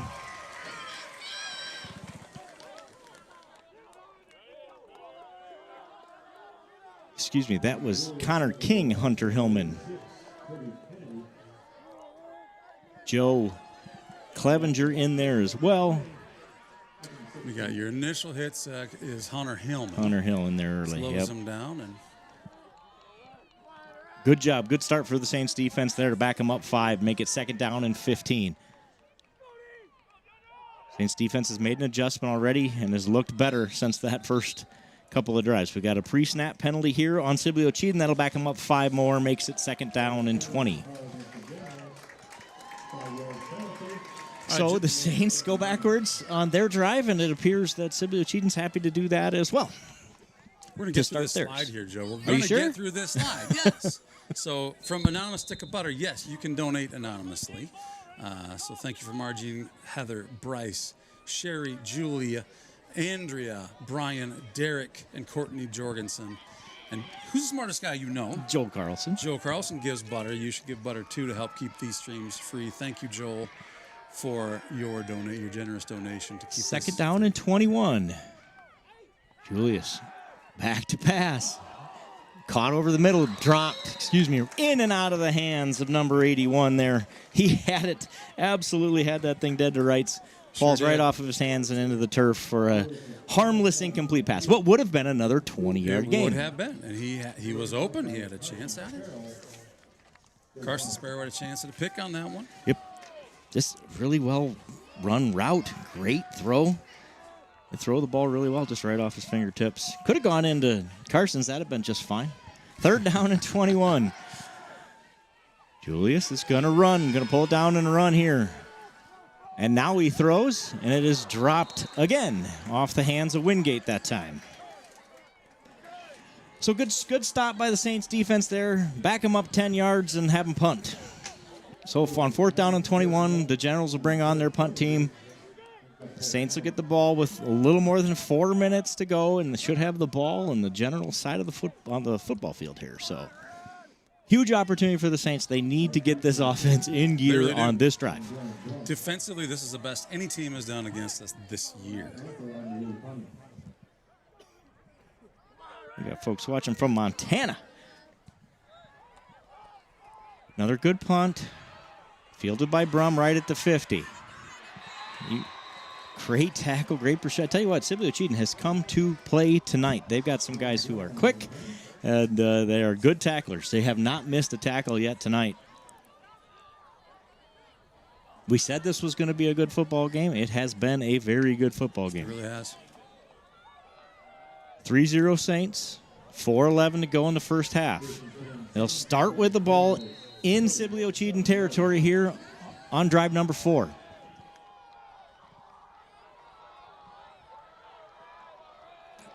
Let's see if we don't try to get the ball outside here, Eric. There's plenty of room on this side of the field, but they're going right down the middle, Joe. It's Tyson Klein on the carry. Gain of 7 on 1st down. Exactly what we needed. Establish the tone here. Tackled by Byer. This is exactly why he's known as not your average Joe. He knows what we need to do. Get some big yards on 1st down. It's sort of a staple of Saint Ansgar football. And we've gone back to it here to start this drive. Let's keep that train rolling. So ball at the 40-yard line. 2nd and 4. Handoff goes to Klein. Klein out to the 30-yard line. Another nice gain. 9, let's call it 10. 1st down Saints, the 30-yard line. This is how you snatch that momentum back here, is go grind it out, stuff it in the end zone here with less than a minute to go in this half and make it 10-0 going into half. You feel much better about this first half than you do. Absolutely. I mean, with a 3-point lead is there's nothing comfortable about that at all. Correct. Klein again. Uh-oh, we got a fight out there. We got a fight. You guys pushing and shoving a little bit. Yeah. It's like Sibley-Ocheyedan thinks they have the ball. The guys in the stripes disagree. Tyson gets 7 on that. Be 3rd down and 4. No, almost 5. 2nd and 5. Let's call it 2nd and 5. They're going to give him 5 there. They thought the ball came out there at the end. The ball did come out there at the end. He was down, it appears.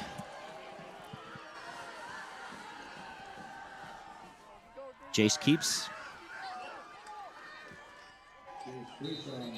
Ball at the 30-yard line. Ball comes out again at the end of that play.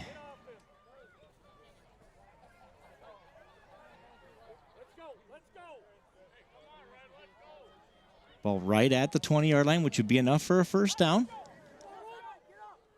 Clock stopped here at 2 minutes and 31 They had a delay in getting guys off the pile. I'm not exactly sure what was going on there. Not sure why they decided they... That's why they stopped the clock. They wind it here. 2.5 minutes to go in the first half. 3-0 Saints. First down at the 20-yard line. Back in the red zone go the Saints. Handoff up the middle. Looks like Reagan Witt on that one. Witt on the carry. Gets almost 5. Reagan's done a nice job tonight of making the most of those touches. You know, last week they were really shutting him down inside. This week he's been 3, 4, 5 yards a carry again, which is what the Saints need there. Second down and 5 from the 15-yard line.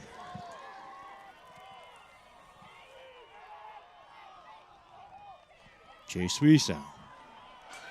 That is Corbin Michaels. Yep. Inside the 5. It'll be first and goal Saints at the 4-yard line. Corbin does a nice job there. He looked a little like Christian there for a second. He looked a whole lot like Christian. Looked like big brother Christian there. And Christian is out tonight. He is in jeans on the sideline. So Corbin gets a carry there, and his brother Spot does a nice job with it. Be first down just inside the 5-yard line. First and goal for the Saints with 1:34 to go in the first half. The Saints have 1 timeout remaining. The Generals just called their first, so they'll have 2 remaining. Big spot in this game. We've talked about it. We've had, 4 big spots, and I guess the next one will be the next big spot. But the Saints have threatened 3 times, have a field goal, have been turned away inside the 20, and this is their 3rd trip inside that red zone. Need a touchdown here. We absolutely need a touchdown here. We are not used to being up by 3 points going into the half. 3-0. I mean, obviously only one other time this year we kicked the field goal. That was against, at the time, the number 1 ranked team, West Hancock. The Generals are just doing a bang-up job defensively tonight. Hats off to the Generals. Thank you, by the way. We got Dan Mulder reaching out from Orange City. Go Generals, he said. Combining corn and watching football. Brady, does this even sound responsible? You know, those combines drive themselves now, so. Very responsible. I shouldn't say they drive themselves. They have auto steer, so you can take your eyes off the roads for a little bit. Well, you know what? I think the responsible thing to do then is to watch the game. Correct, absolutely. First and goal inside the 5-yard line for the Saints. Suisau under center. Handoff goes to King, but he's going nowhere. Exactly. Nowhere The on that. defensive line is, for the middle of that defensive line for the Generals, is wreaking havoc, pushing our guys backwards. We have not seen that all season long. Second down, ball's back at the 5-yard line, so second down and goal from the 5 for the Saints.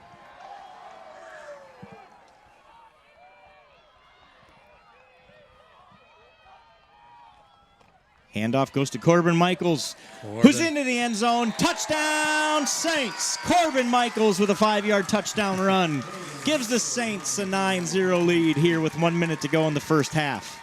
I think we got away with one there. I do not believe the ball crossed the plane. You have to check the replay on that, guys. Check the replay on that one, Duke Scoop says. Well, we're checking Maybe the replay right now, Some Duke. folks from Northwest Iowa may not want to see this one. What we got here? Let's see. We got Corbin in. Corbin? Oh, Corbin maybe? Corbin was very close. We'll say close, but... They call it a touchdown. 9-0 Saints. Less than a minute to go here in the first half. King on to attempt the extra point. Had some movement prior to the snap. Going to be offsides on the defense. If the referees are anything like me, they see Hunter Hillman's giant gloves go up about 9 feet in the air, and they go, well, something good just happened. Got to be a Saints. touchdown. It must be a touchdown. But, Duke, I agree. That was mighty close. I believe the Saints are going to decline this and keep the field goal or PAT group on the field. That is what they do here. So the Saints decline the penalty to keep the standard distance for the PAT here.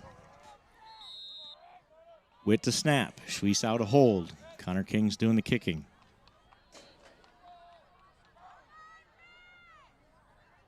Good snap, good hold.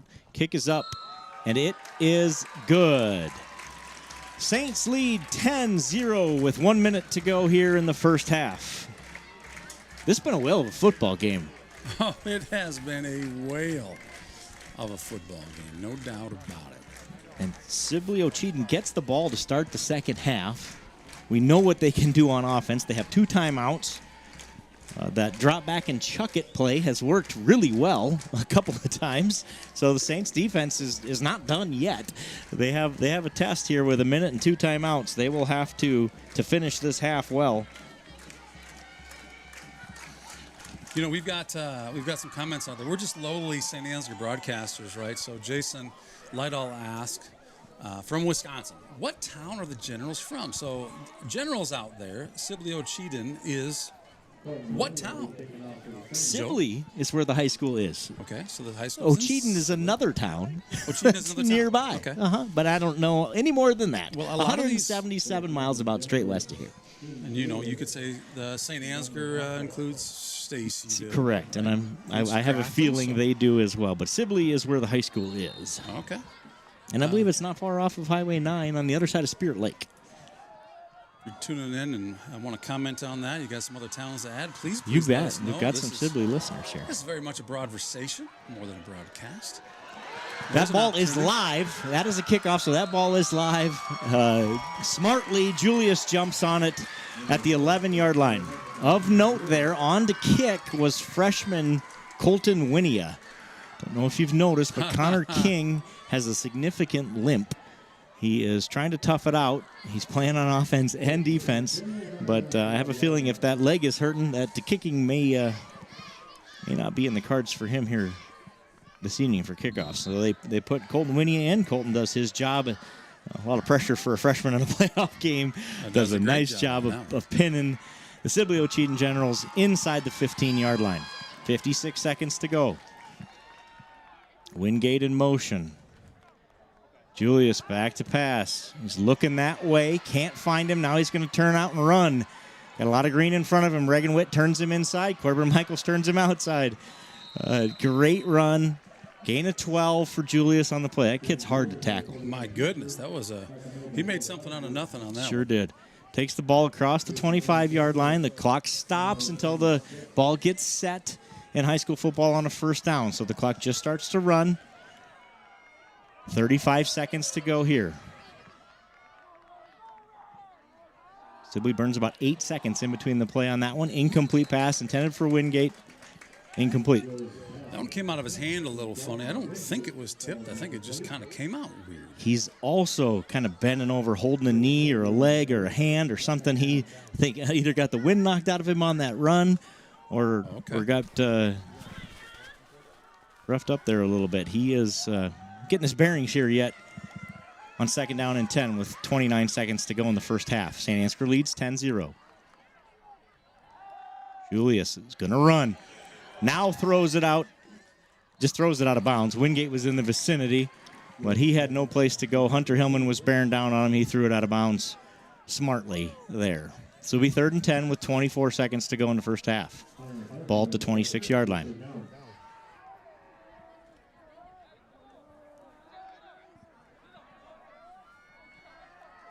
Sticks tried to get their hand on that one and make a reception.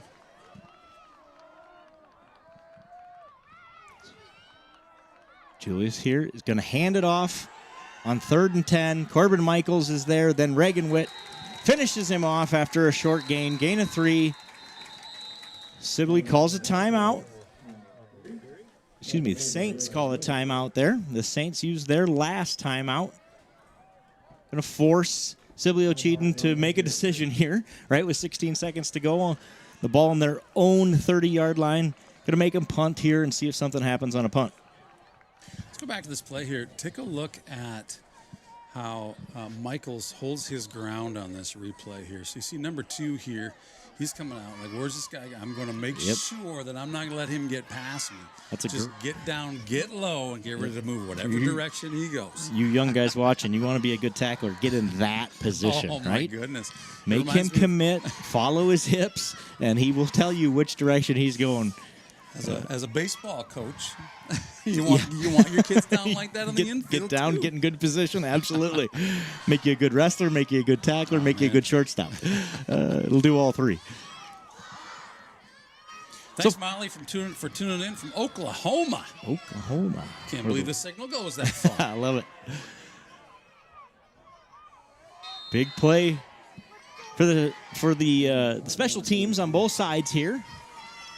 Sibley's going to punt, get a nice clean punt away. Fielded by Tyke Remster. Handed off to Dylan Brum, who's going to try the bottom side of the screen. Makes a man miss. Out of bounds he goes just before midfield, about the 49-yard line. He goes out of bounds with 3.5 seconds to go here in the first half. Did you get the feeling that Dylan saw the clock? I do. And said, we got to just give her a chance, give ourselves a chance. I think he figured out he wasn't going to take it all the way, so let's give ourselves a chance for one play here, and he steps out of bounds on purpose. That's what I think I saw. It looked like that's what was going on. Very, very smart. Heads up. So let's see if the Saints are happy to go to halftime here with a 10-point lead, or if we're going to try something fancy to end the first half. Schwiesau under center. Hands it off to Corbin Michaels. Oh.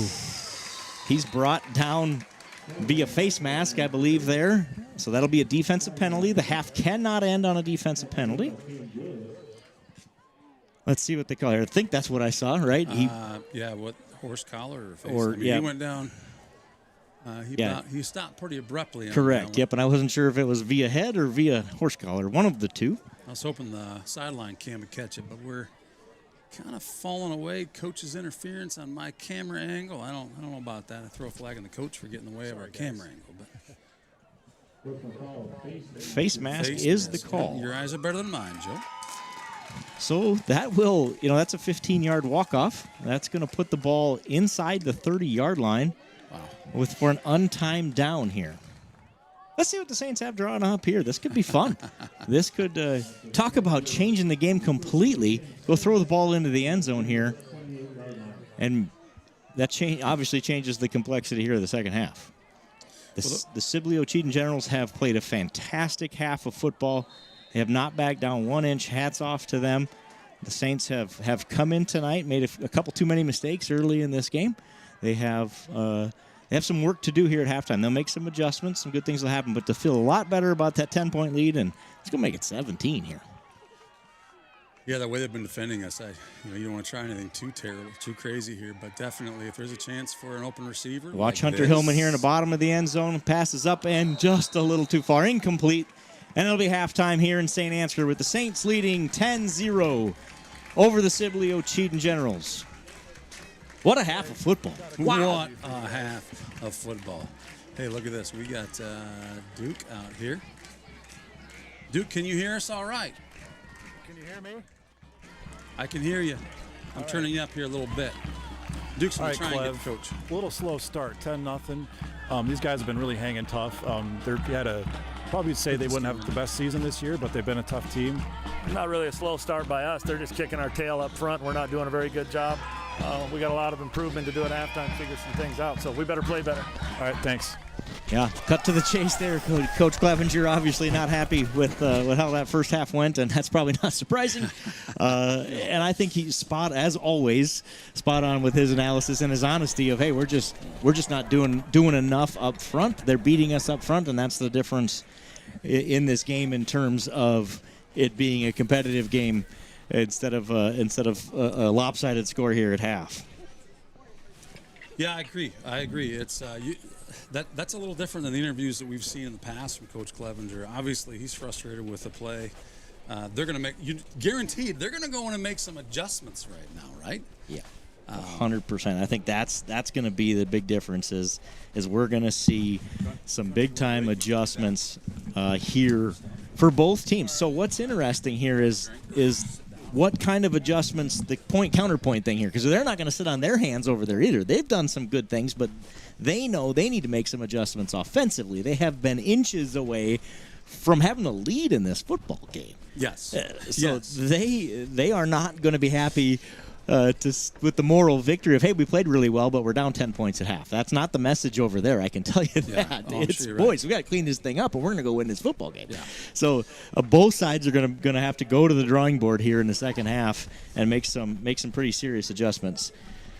I'm going to get some stats here in a minute. I do have a couple of scores to update you on. I said that number 1, Lisbon, right? So number 1 in their district versus a number 4, North Lynn. That there'd be a lot of eyes on that, a lot of people watching that game. Yep. Number 4, North Lynn 6, Lisbon 0 at half. Wow. So that one's playing out exactly like some people thought it might.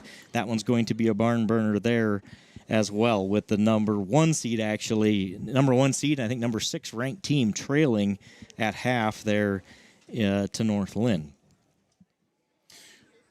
It's anybody's game tonight, isn't it? I mean, you're taking the top 32 teams. You're matching them up the best you can.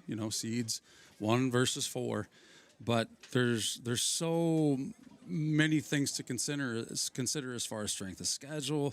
The Sibley-Ocheyedan team, as an example, I think you said they've lost the last 3 games by a total of 9 points. I mean, Correct. that's a team who's not necessarily on their heels. That's a team who seems to be doing well, and of course, depending on the level of competition, and clearly they're proving themselves a worthy team here tonight. I'm playing some of these replays here as we go through this. Joe, you're going to have some stats here. Yep, I'm working on those right now. Okay, while you do that, we're going to take a moment here. Sammy, you want to come put the headset on here? We got Slammin' Sammy P. Duke, your battery's okay and everything? You got, okay. Okay, so Duke Scoop's joining us back up here. We've got Slammin' Sammy P. We're going to give you a moment here. We didn't talk about it earlier. Slammin' Sammy P is going to be doing the broadcasting here in the third quarter, just like he did last week. Our goal always is to make it a little better every week. So Slammin' Sammy's been working on some stuff. He's kind of a 5th grade champ when it comes to broadcast. Really, really excited. Very lucky to have him here. But, hey, Sammy. We're going to take a look at some slides here, and it's over here on this screen here. Take a look. So we had some things announced this week. You spent some time. Oh, there's Sammy right there. That wasn't the camera we're going to put on you. We didn't want to give away your identity. I'm glad you're wearing your shades, dude. I'm really glad you're wearing your shades. We're going to go with that. That's all right. What do you think? Natalie Bork, TICE 2nd team all-conference. You've been watching some volleyball. What do you think about this girl? Is she pretty good?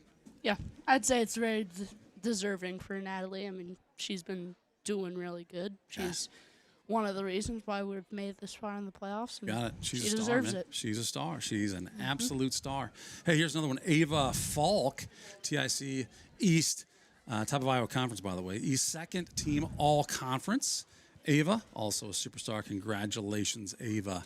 Lindsay Cruzy, 1st team all-conference. Kinsey Anderson, 1st team all-conference. Congratulations, lady. This is exciting. Aspen Falk, 1st team all-conference. Amelia Porish. You might know who this individual is. Well, you can't. You're giving away your identity. They're going to know who you are. The ladies are going to be knocking at your door now, mister. Congratulations to Amelia. Obviously, you're proud of your sister, aren't you? Very. Yeah. She's the whole team collectively is doing great. They do play on Monday night volleyball here in Saint Ansgar, so we're excited to stream that game live for you on Saints TV. Check it out. Lila Powers, cross country. Lila yesterday, you know what she did? You know what she did yesterday? What? Qualified for state in cross country. That is a very, very difficult thing to do. Congratulations, Lila, for doing Saint Ansgar proud, qualifying for state. And by the way, 1st team all-conference, pretty special. All-conference 2nd team goes to Lainey Hanna as well. They've also got this picture. Congratulations, Lainey. Got this picture of Lila after she got her ticket punched to state cross country, which I believe happens on October 27th. The weather on October 27th is, so far, looking pretty terrible. But these guys know how to make that happen. We're going to get to the stats, but before we do that, Joe, are you ready to hit trivia? I am. All right. Let's do a little trivia. We're going to hit some trivia here. So we've got, this is not your average Joe. This is not just some Joe. This is not your average Joe's trivia question of the week. It's a wordy one this week, so follow me. Okay. Connor King is tied for 11th all time with 12 TFLs. We call them in the business. tackles for loss. In the business. In the business. All right, got it. 12 tackles for loss coming into this game, right? He had 12 tackles for loss So coming into that's tonight. Eight-game regular season. That's correct. Okay, Yep. got it. Okay. Who has the record in a single season for tackles for loss? Ooh. And in what year did that occur? That's like a double whammy Double kind of a question. whammy. So answer below in the chat below if you know who is the Saints' all-time season leader in TFLs.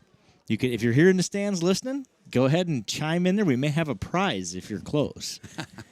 Yeah, no guarantee. No of a guarantees prize. of a prize, but we if might. If the prize goes to Mazatlan or some of these international spots, we might have a hard time getting it to you. We are grossly underpaid. We're 100% volunteer That's here, right. but no, we're this is just a lot of fun for people to chime in. We don't look at these answers until we've seen a few of them come in. So go ahead and take your stab at it if you think you know the answer. It's a big number. I'll give you that. So think back to a guy who was a monster in the backfield. A Connor King lookalike, perhaps. There's the only hint I'm going to give you. All right, a couple of score updates. Lake Mills leads Nashua 13-6 at halftime. A lot of people didn't see that one coming. I'll take some credit. I think I claimed that one.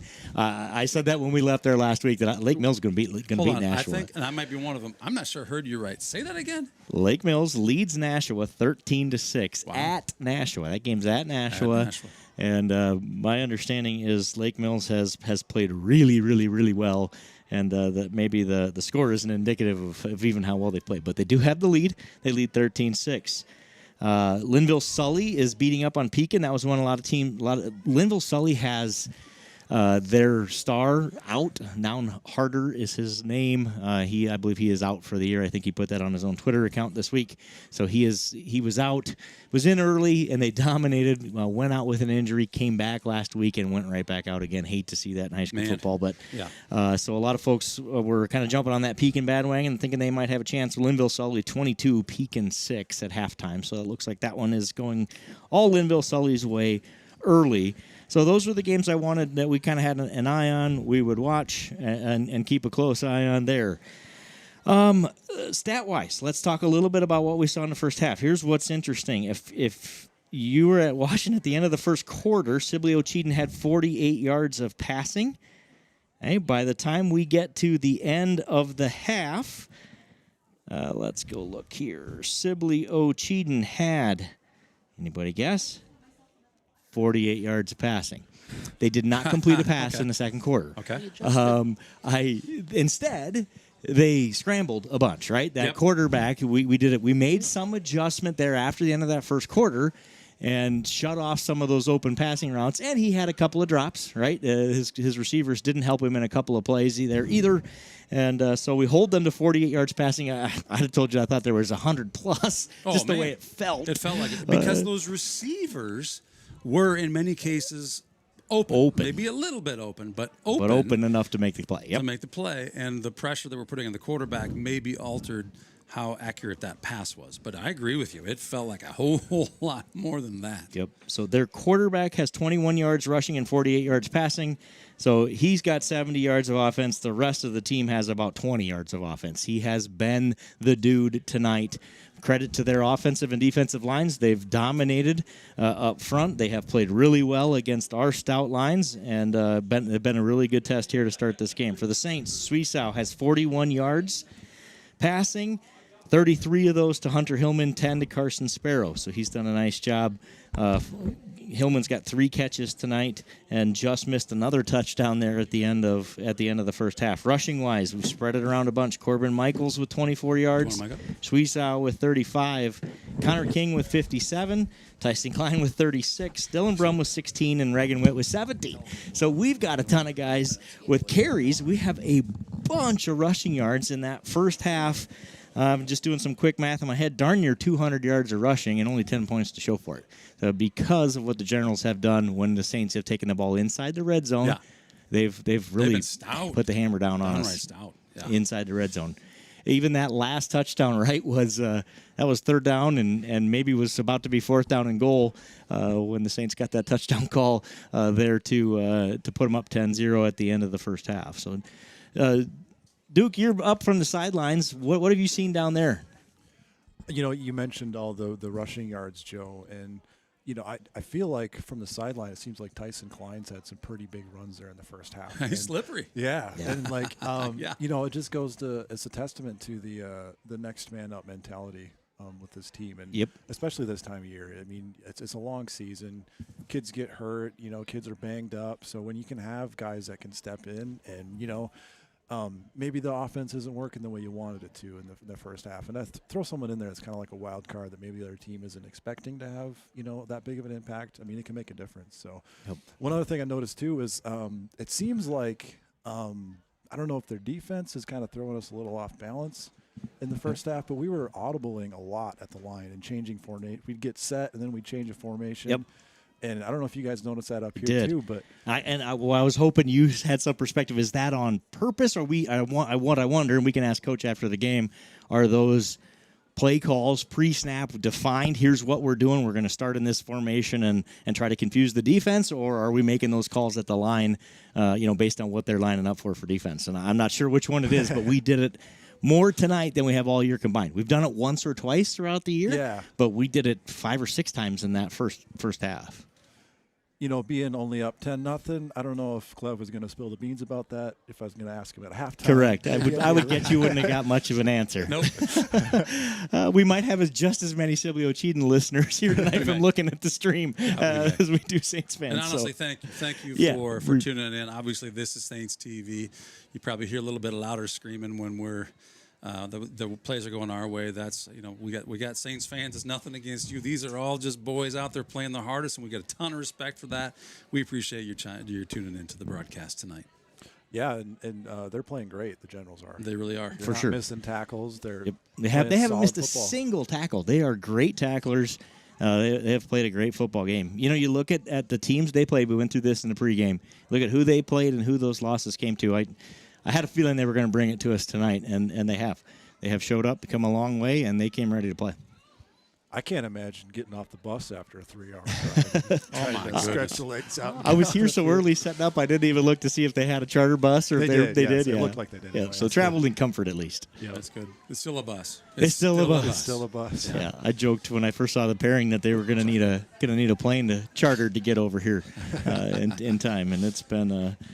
They came ready to go, and it's been a fun football game. Should be an entertaining second half. The Saints appear to have a couple of guys injured. Obviously, Christian Michael is not playing tonight at all. Connor King was getting his ankle taped there at the end of the first half and was limping pretty good at the end of that first half. So I'm sure they're going to try to take a look at that ankle or whatever's ailing him. Looked like ankle to me in terms of what they were working on.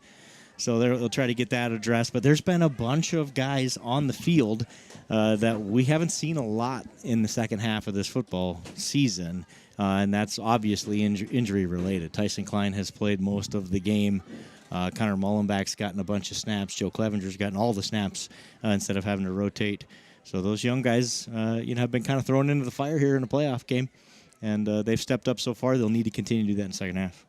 Daniel Wade asked the question. He's from Cincinnati, and he's wondering how a 2-6 team, the Generals, are in the playoffs. And that comes down to district record, right? So 2-6 overall, and then they've got to have basically be in the top half of whatever district they were in during the regular season. Is that right, Joe? So it's a reflection of the two of the games they lost were non-district games that didn't matter, didn't count towards that. So they were 2 and what would that make them? 2 and 4 in district play, and they were tied with several other teams for that last playoff spot. And they, because of points, because their point differential has been very good, because they lost the games they lost in the district were often very tight games that made them that number 4 seed. So that's how that happens. Like I said, there's 32 teams that make the playoffs out of, I think there's 54, 56 Class A teams, something like that. So they expanded the playoff field a few years ago, 3 years ago, 4 years ago, to 32. We've kind of gone back and forth. Back in my day, Eric, back in your day. Back in the day. You had to have an undefeated season to make the playoffs. It was, if you lost a game, every game was a playoff game. It's just because there were so few teams that made the state playoffs. So they rectified that, made it 16. That felt better. a couple of years, a couple good teams got left out because of the way the districts were signed, so they went to 32. And as a result, some teams with losing records make the playoffs. But as you can see, in a lot of cases, it's justified. They're good football teams. It's just how the schedule lays out and where they are geographically. So this is the time of year when you answer those questions. There will be a lot of close games. ACGC, who is a number 1 seed and was supposed to blow out Mount Air. That game's 21-12, so that game's close also. ACGC is leading, but just by 9 there early in the third quarter in that game. So there are a bunch of tight games here. Playoff football, nerves are high. That's what happens, right? That's anything can happen in playoffs, and that's why these guys have to be focused. The Saints have done a good job in the turnover department. We talked about that being a key. Good start to this game. Hanging in the football. Let's continue that here in the second half. I agree, and like you said, this is as tight a game I think as we've seen against the Saints this year. 8-0, and we've played some really good teams. Yeah, and I don't think I've felt all season. Not since I felt it seemed like a sense of comfort at halftime in most of those games. In this case, Sibley-Ocheyedan is doing one bang up job. And it comes down to their offensive and defensive lines. They have outworked us, quite frankly, if I'm being real honest, of what I've seen from up here in that first half. And I know the coaches are harping on that down there. We're going to change that in the second half. We're gonna go take it to them here in the second half on the lines. That is going to be the game plan anyway. They're going to play angry here in the second half. No doubt about it. Saints are kicking off. I think I saw that question in there. Who gets the ball? Yes, Brady. Who gets the ball second half? Sibley-Ocheyedan gets the ball. And as we prepare for this kickoff, I want to thank Derek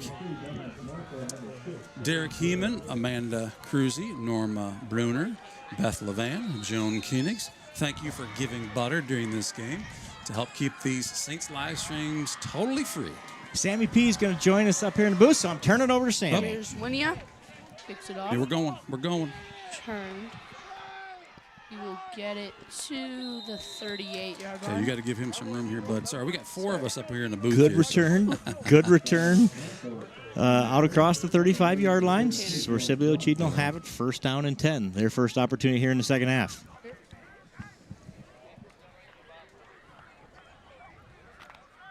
Hopefully we can get to the quarterback more. Pressure. Agree. Pressure. I think that will be key here in the second half. Maybe sack him this time? We've been in his face a bunch, and then he's turned those into big runs, hasn't he? Julius. Hand off to Marco. He gets to the 40-yard line. 3-yard game. 41. 3-yard game. Tackled in the middle there, I believe. It's Reagan Witt. First in there on that play defensively. Hunter Hillman there as well defensively. So they get 3 on first down. That's the first traditional run I think we've had in quite a while in this football game. I'd say this would be a pass. I agree with you, Sammy. Lined up. And it will be. He's going to look. He's going to fire. It'll be a bit too. He might have led his wide receiver a bit too much. Just out in front of him, just a touch, wasn't he? Tate Marco. Man, he throws a nice ball. That Julius, he had a ton of zip on that football. In fact, that's probably why that one falls incomplete. Just a little too much oomph on that guy. Right. Bit too ahead. 3rd and 7. Passing play again, I'm guessing. And he'll we saw them run in the first half in this situation with the quarterback. Let's see if we see it here. Shotgun. He's going to look. He's going to take off. He will be tackled. Ball's out. And it appears that it will be 4th and 6. Yeah. Sibley-Ocheyedan recovers the fumble, but they lose 7 yards on the fumble, right? It was going to be out near the first down, and instead it's back. They actually lose a yard on the play. There's a replay on that one, guys. See who gets it out?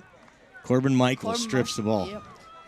His brother's out with an injury, so, I mean, he's probably got to step up. He's got to step it up. Good to see Corbin step up. Yep, exactly. Right. I mean, it was going to go from a 4th and manageable, and now it's a punt situation.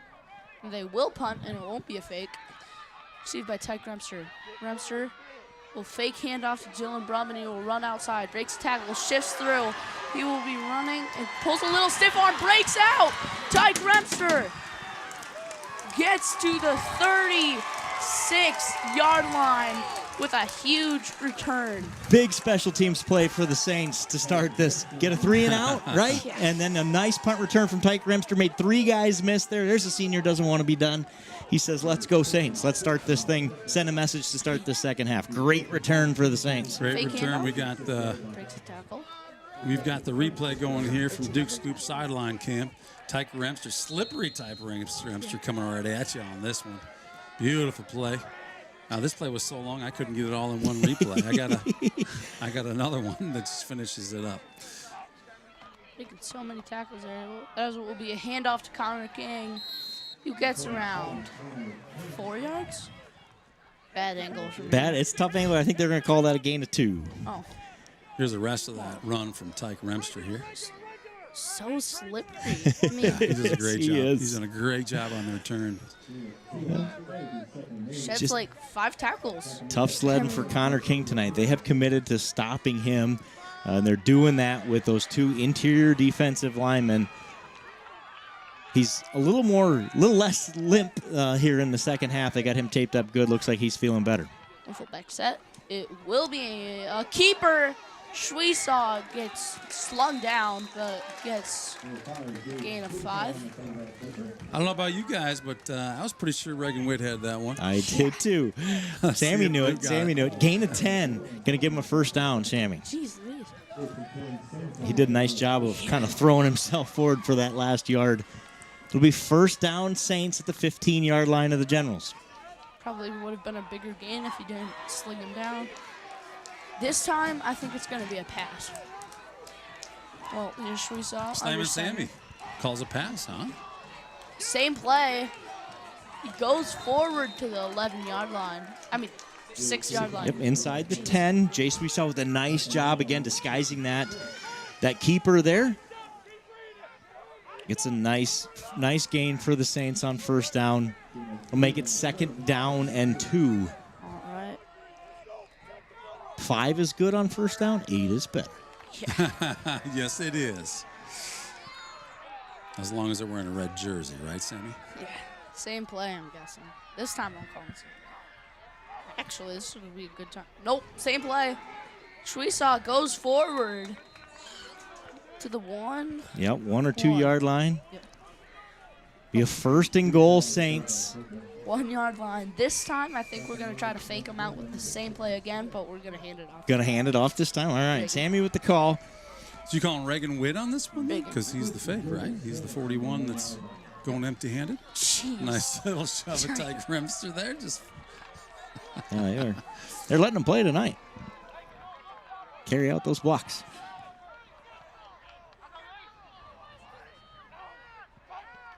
And it will be to Reagan Witt for the touchdown. and there's those big mitts of number 42. Good call, Sammy. Reagan Witt with a 1-yard touchdown plunge makes it 16-0 Saints.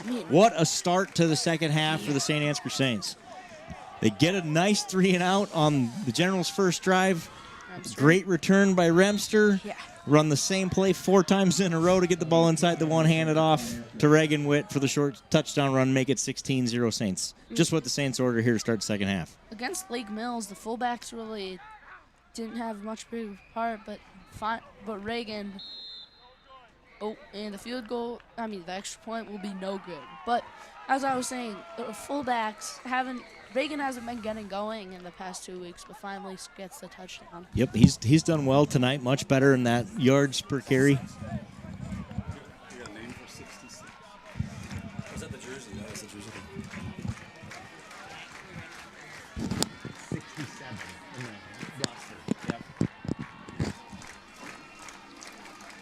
So the Saints lead 16-0, under 8 minutes to play in the third quarter. The second half starts exactly like the Saints needed it to. Long way to go in this football game. There's a long way. And there's no doubt Sibley-Ocheyedan can score quickly with that offense of theirs if they can get their quarterback and wide receivers on the same page. That's really been the tale of this game. Had some open receivers, just haven't been able to complete those passes. I'd say Sibley's still in this game. For sure. But you could see on that extra point, Connor King's legs bothering him. He just couldn't get into that one. And he was limping all the way back to the sideline after that. So it'll be interesting to see how the Saints respond, considering Connor King is probably not going to be their #1 weapon in their arsenal. And Winia will be kicking off. So freshman Colt Winia in to do the kicking. He will boot it to... It's a good kick. Yep. Will shed off the tackle. He'll twist, and he'll be shoved down. Colton Winia in to finish him off. Came in and just slung him down. Sure did. He sure did. Good job by the kicker to get down there. Sling him around. Colton not afraid to stick his nose in there. Good return. Really a great return. He's just shifty and kind of crafty there. Getzel. That's Getzel, yep. Senior. Returns it out to the 35-yard line, excuse me. So it'll be 1st and 10 Sibley from the 35-yard line. I'm calling some design quarterback runs here because that was their strength in the first half.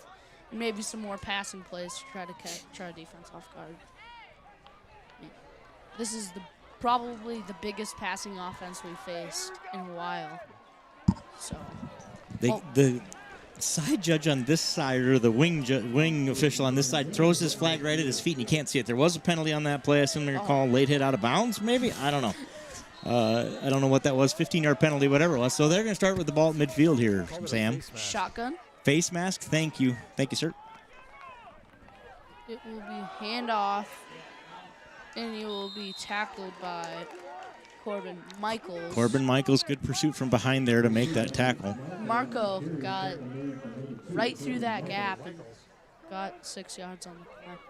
Good run there. You were right on, Sammy, with that design run play. I could see a quarterback run coming here, too. Good job, Corbin, getting in there, trying to get the ball out of there, realizing he's coming from behind the runner. Not to punch it down. Yep. You got it, slamming Sammy. Shotgun again.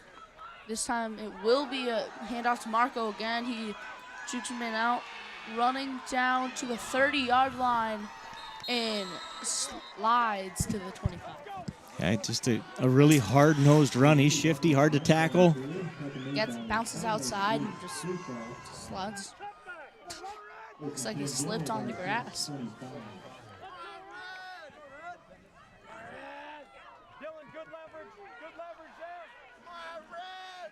Great bit of running here. Good blocking by. And you can see he turned on the Jets right there, too. Yes, he did. I think the quarterback got out on the edge of blocks. Well, Marco run again, but Hunter Hillman will wrap him up. Hunter Hillman does a great job of staying home right there, wrapping him up, bringing him down for no gain. No doubt about it. Hunter knew exactly what he needed to get done, and he got on it. Penetrated the line and just gave him a big bear hug. So, trivia question. Don't forget, we're still taking your answers. I see some of them down there. Okay, who's the season leader for tackles for loss for the Saints in program history? Looking for the name and the year. I've seen some names out there without years, so don't be afraid. Don't be shy. Shotgun, it will be a pass. Julius will fire. It will be too high. Jay Schwiesow had his eye on that one. Yes, he did. He had as good a shot at it as anybody. Another one of those passes, I've said it several times this year, if they'd have been down somewhere where their guy could have got it, I think Jay Schwiesow's going the other way with it. Because he had that thing read the whole way, had a beat on it. He just jumps at the same time the wide receiver does. Oh. He might have needed to go a bit more right, and then he would have gotten it. But 3rd down and 9. No 3rd down. Ball at the Saints' 24-yard line, so the Generals are driving here. Julius in shotgun. 4 wide receiver set. He will take the snap. He will be looking. He will fire, and this looks like Remster in the coverage. And it will be knocked away by Tyke Remster. Heck of a play on the ball by Tyke. Wow. Great coverage by Tyke Remster. Gets his head around just in time to see that ball, and I think he knocks it away right at the last. That was almost a huge play for Sibley, but good job by Tyke to knock it away. Got his hand in there like perfectly. Well, I mean, I don't think he just got in his way enough, just clouded his vision enough that he couldn't make the play. That was a really good back shoulder thrown ball, I thought. This Julius kid throws a great football, no doubt. Yeah, Duke, I agree with you. That thing was this quarterback Julius is good. He's legit. will sling it. It will be picked off. Wow. Picked off by Tyke Remster. Second pick of the season. Good job by Tyke. Is it second? I believe it's his second or third, maybe even. Gosh, right when I say something, that's, usually I call something and then the next play that happens is completely What do we, different. is there a flag down there on that side of the field again? There sure is. And they're pointing at the red jerseys. Pass interference on the Saints? Perhaps. Yep.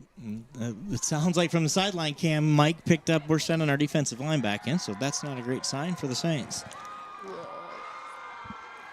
Well, I thought they got a cheap pass interference call, and now we get one. So we're even. Little redemption. Yep. I feel exactly the same way you do on that, Joe. I mean, our defense has been playing really good now. I don't know if that was pass interference, but refs are down there, and I'm That's not. correct. They're down there. They're doing the best job they can do. So we got to deal with it here. And Bower next here for the Saints defense. Here's Julius. It'll be a handoff to Marco. Marco gets outside, and he falls down. Could we see that pass interference play again? Yep. Yeah.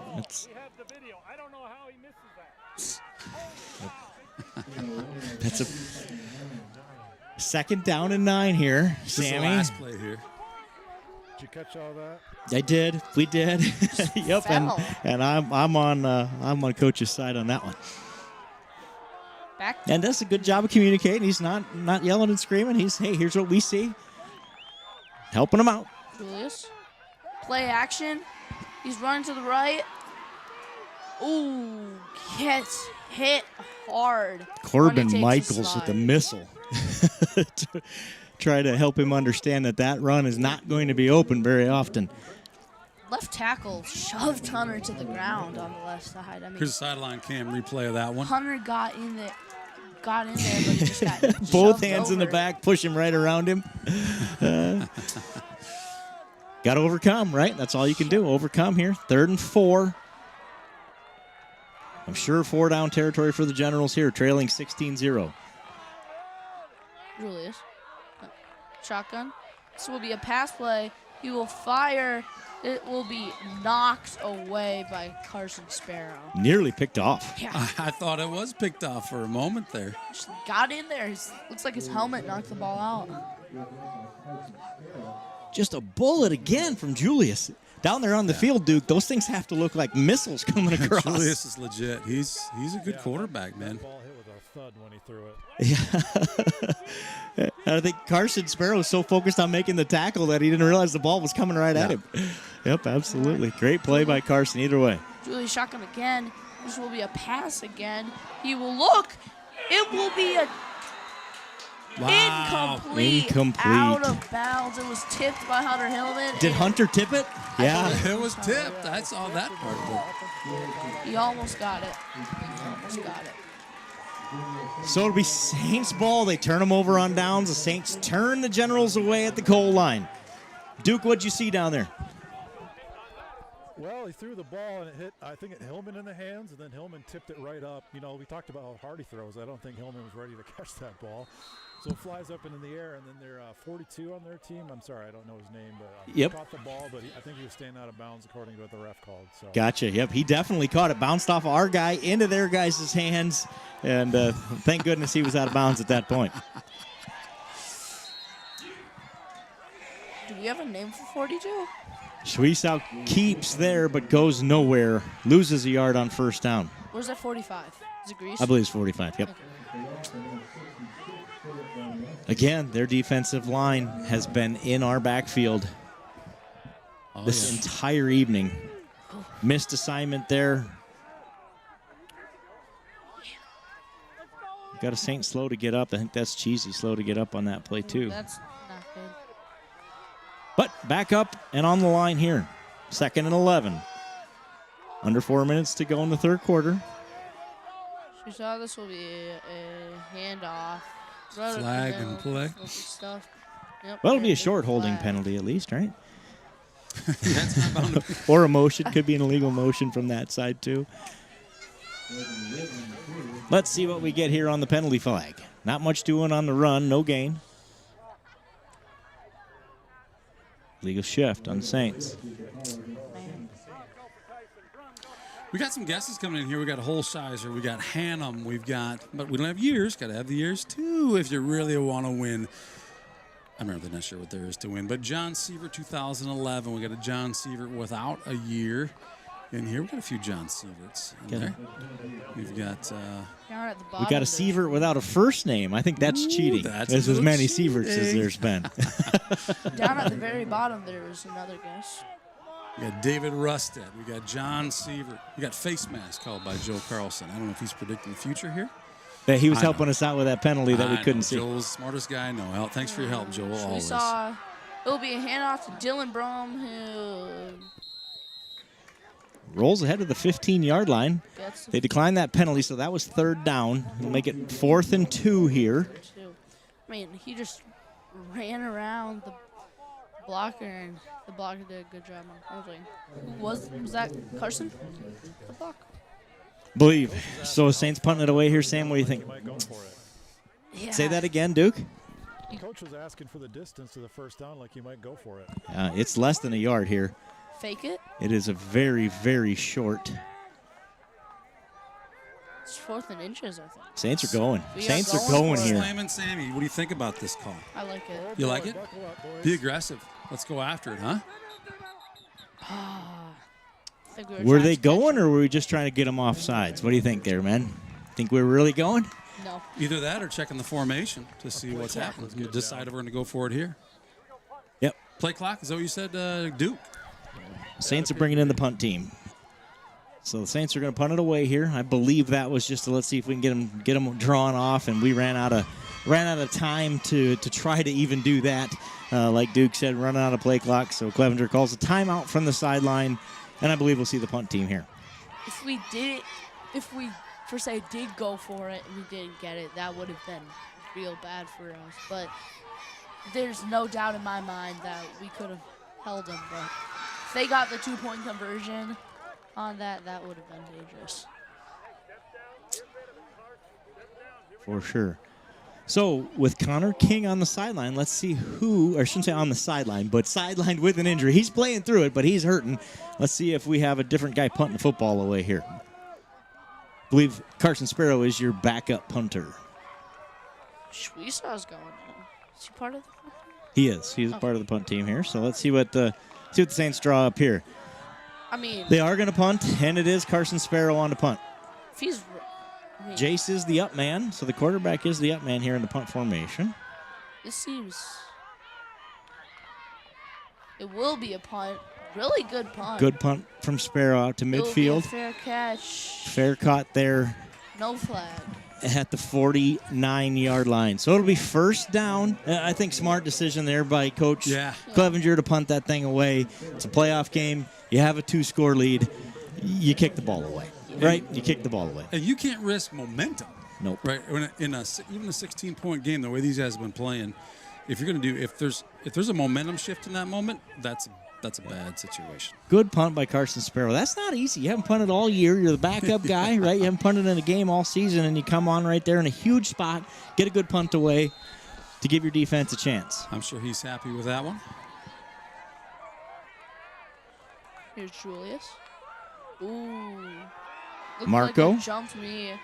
And there will be the flag will be There we called. get the holding call we wanted last drive. Looked like a Hunter Hillman was flat on the ground again. I mean, I think Sibley even thought that we were going to do a fake punt. I mean, with Jace as the ump man, I mean, if you snap it to him, he could have thrown it to somebody on the punting. Here's that last play. Good job. Dragging him down. Toby Kennedy out on the field. Weston Paulson out getting varsity snaps for the first time in several weeks. So I think the Saints are working some other guys in. I don't know if that's injury related or what's going on there, but those next guy up again, right? Next man up, and they're doing their jobs here to start this second half. Saints lead 16-0, 2:32 to go in the third quarter. That'll make it 1st and 20. Marco has been like slipping on the field. I wonder what's happening. Here's Julius. This will be a pass. He will roll out to his right, and he will decide to throw it. That's dangerous. It will be caught. By at the 30-yard line. Great job of going up and getting that ball. That was Dawson Krakis. That's Krakis. That's their guy. 448 yards. Unfortunately, he's hurt on that play. I think he probably just got the wind knocked out of him. Came down flat on his back after making a great catch. Well defended. Who was there defensively? Well, Sweesaw, and the way I was reading Sweesaw's face on this thing, you're just watching him respond like, oh, I got this. I'm just coming under it to grab this thing for myself. I really thought Sweesaw was going to pick that thing off. That guy was hurt when he got up after catching the ball. No, he paid for that one, no doubt about it. I thought he should have. Jay should have moved a bit to his left. I don't know the back, but clock's rolling. Marco will get a 7-yard gain, it looks like. Reagan Witt in on the tackle. Hard running there. That's Byer, number 2 Byer on the carry there. We haven't seen him carry the ball much this evening. So, dude, going back to that last play, you said that he was hurt. You think it was more than just having his wind knocked out of him? Yeah, it was something. I couldn't quite tell, but he was in pain when he laying on the ground and he got up and went off the field right away. I don't see him back out there either. Here's Julius, shotgun.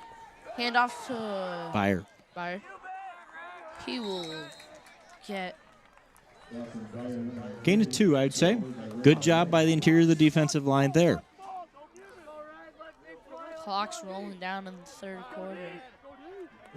It'll be under a minute to go here after this snap in the third quarter. Not a lot of time for Sibley to. Sibley spent a ton of time on the Saints side of the football here tonight, but has been unable to punch it into the end zone. Yeah. Weston Paulson in for Connor King here on defense. 3rd and 3 to go. Under center snap, haven't seen this a lot. This will be sneak, QB sneak. Mm-hmm. And that's Wingate in at quarterback there, I believe, on that sneak. I think they'll be marked short. They're marking them short. Short of the first down, so it'll be 4th and 1. They have to run a play here.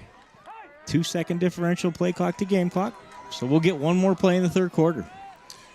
With Duke right there on the sideline, we're going to go to Duke Scoop's camera here for this play.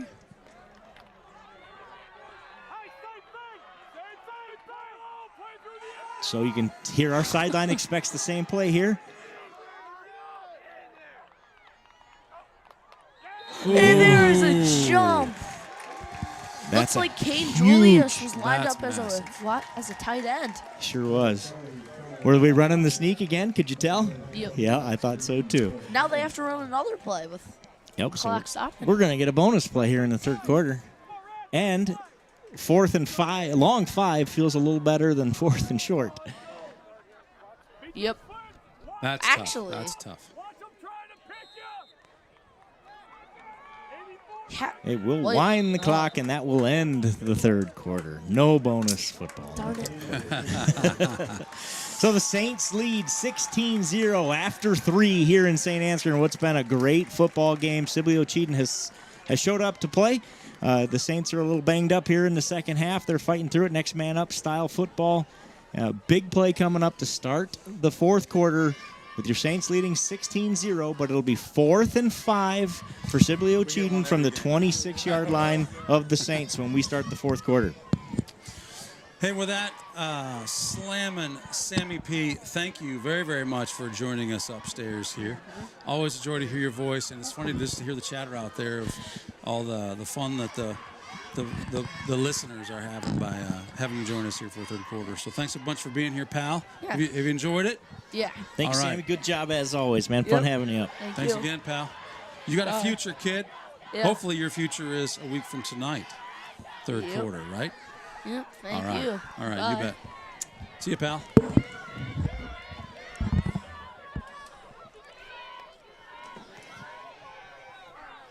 You want to listen in there?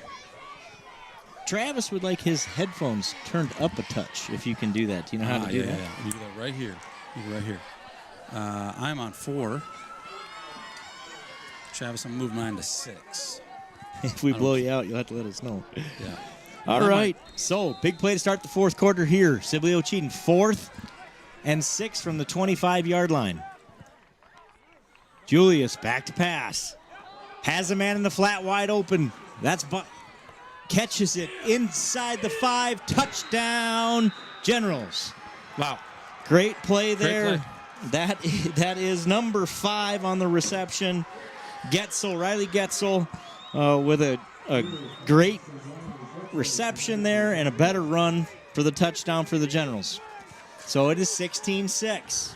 That is a play that the Saints really needed, and much like the Generals have been playing all night, they're delivering when they need to. Had 2 shots at him, could not get him out of bounds there. Sibley-Ocheyedan calls timeout here to talk over the two-point play before they run it. Key play, obviously, in this game. I have some stat updates at the end of the third quarter.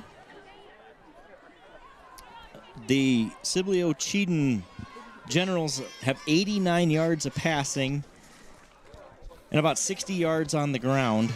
So they have done it through big plays, and the big plays bite the Saints there again on that one. You got it. Don't look They're- out, guys, but someone watching at home be like, why'd they take a timeout for the extra point? Well, if they make this 2-point conversion, all of a sudden it's a 1-score game. Yep, this is a huge play in this football game. Our guys are over here talking about that too. I guarantee it. There's a conversation happening there. What do you get too much back? Every slide I got to do it, so I'll be a little cautious. All right, 2-point play coming. Hey, Duke, if you do us a favor, when you do talk to us, just make sure you're up tight on that mic if you would, just so you can come through a little clearer on this side. We can hear you, it's just not real loud. Make sure you're speaking close to the mic when you speak to us. Did you hear what I said just earlier? Yes, I did. Yes, we did. Cool. 1-score game at stake here. Saints need to stop. Big play. Julius, quick pass out. That ball is incomplete. I actually believe it was backwards Yeah, it pass. looked like a lateral to the me. defense Backwards cannot pass. score on a 2-point conversion attempt in high school football anyway, so as soon as that ball rolls dead, it is dead. And they clearly knew that. Who was that stood over that ball and didn't try to advance it anywhere? That's Corbin Michaels maybe out there? I'm not sure. But it remains a 2-score game, so big play for the Saints defense there. Sibley-Ocheyedan scores for the first time of the night, make it 16-6 Saints. So the Saints will look to answer here on their first drive of the fourth quarter. It's like it was Carson Sparrow. We had this discussion just last week. Yep, had this discussion just last week. You can't score on that. One of those little-known rules of high school football. In the pros, you can score on that. Here in high school, that ball's dead.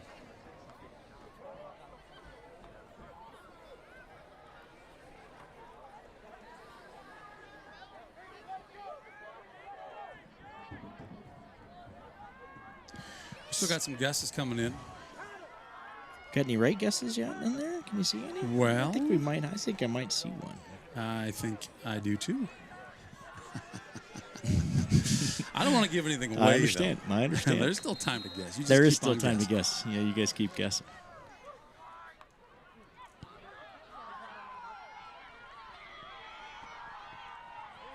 Saints return man. Straight up the middle goes Dylan Brum out to the 45-yard line. Dylan Brum with a great return there. They kick it away from Tyke Remster there. Dylan Brum says, thank you very kindly. I'll do the same thing. Takes it out across the 40. Down just shy of the 45-yard line where the Saints will have it 1st and 10. needing points. Needing points. If you're a Saints fan. Look how Dylan just waits for his blockers. Slow down. The guy's faster than lightning. He's got to wait for the blockers. It gives him some extra yards. Stay low, stay skinny, and follow your blocks. Textbook return there for Dylan Brum. Jay Sweesout under center.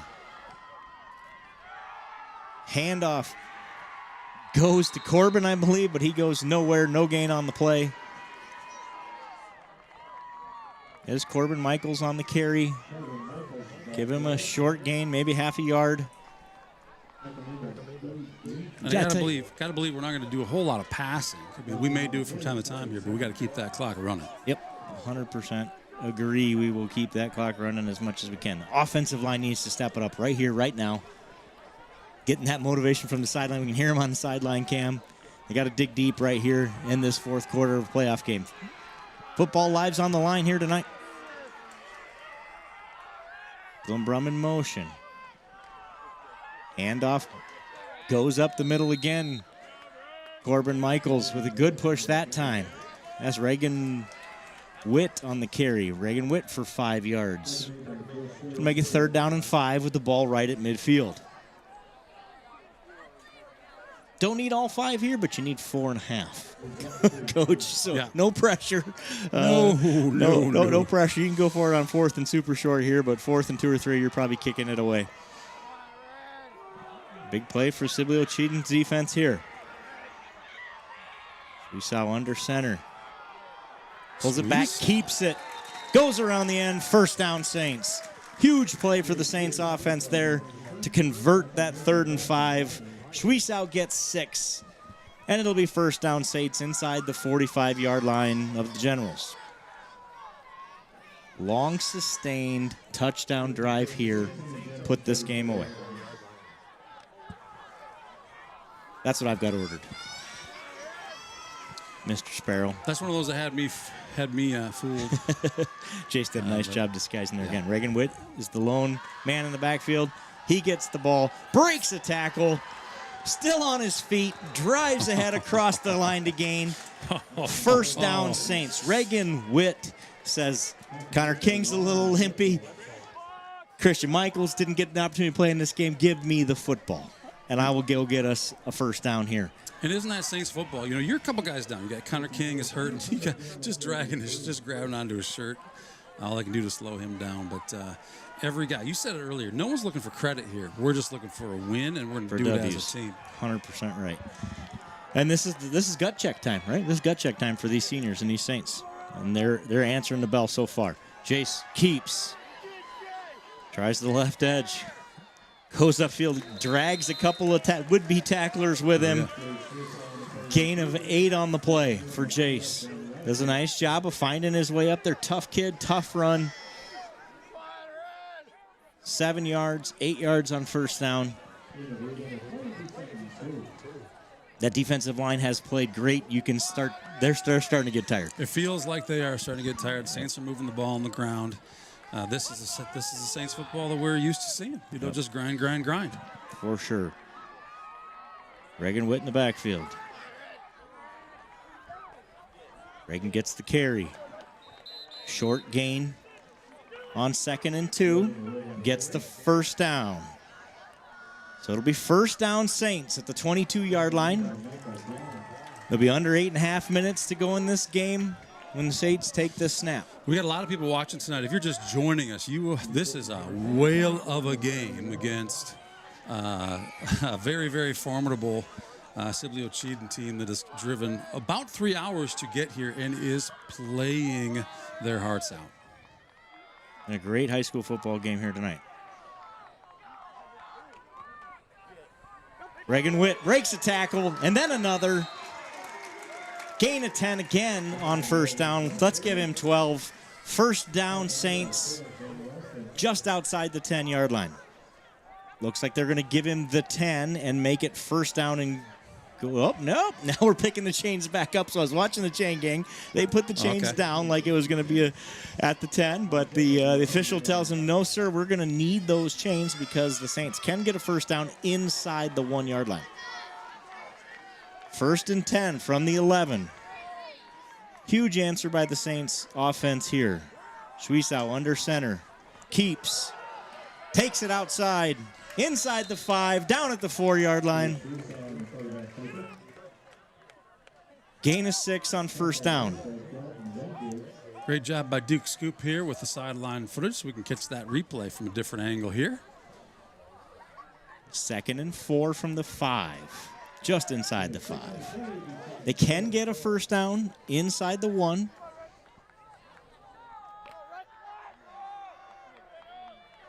The clock will go under 7 minutes to play on this play.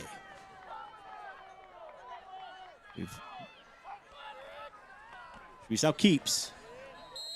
Falls ahead near the first down marker. He will be short. It'll be 3rd down and 1 from the 3, perhaps, something like that. The Saints have abandoned the wishbone here with their injuries mounting this evening. They have decided to go single back here with just Witt in the backfield, and we're trying to spread out that defense a little bit. I tell you what, if I'm Jace, I'm sore tonight.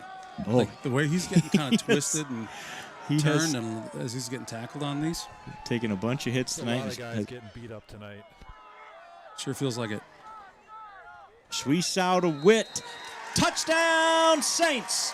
Reagan Witt with the 3-yard touchdown run makes it 22-6 St. Ansgar. 6 minutes, 18 seconds to go in the football game.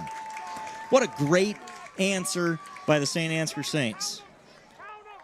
This game has not gone the way they wanted it to go. They have not played a very crisp game, made too many mistakes, had way too many injuries, but both before the game and during this game.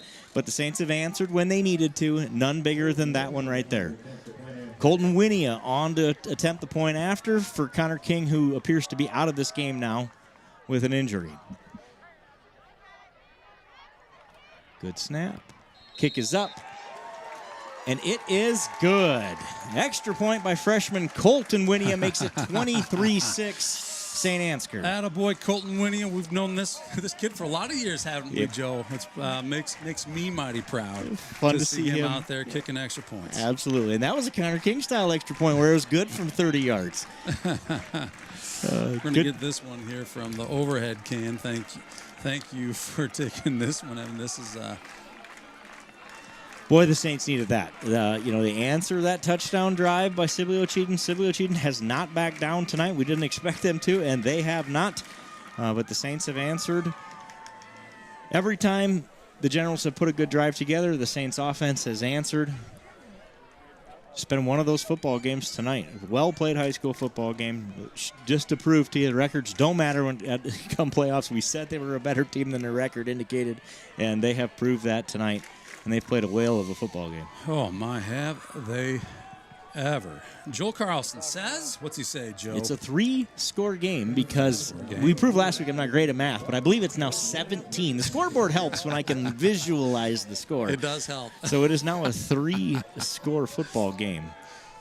And that's a big deal with 6 minutes and 18 seconds to go in the game. If you missed last week, Joel did correct Joe's math on a score that we weren't sure of because the scoreboard wasn't working.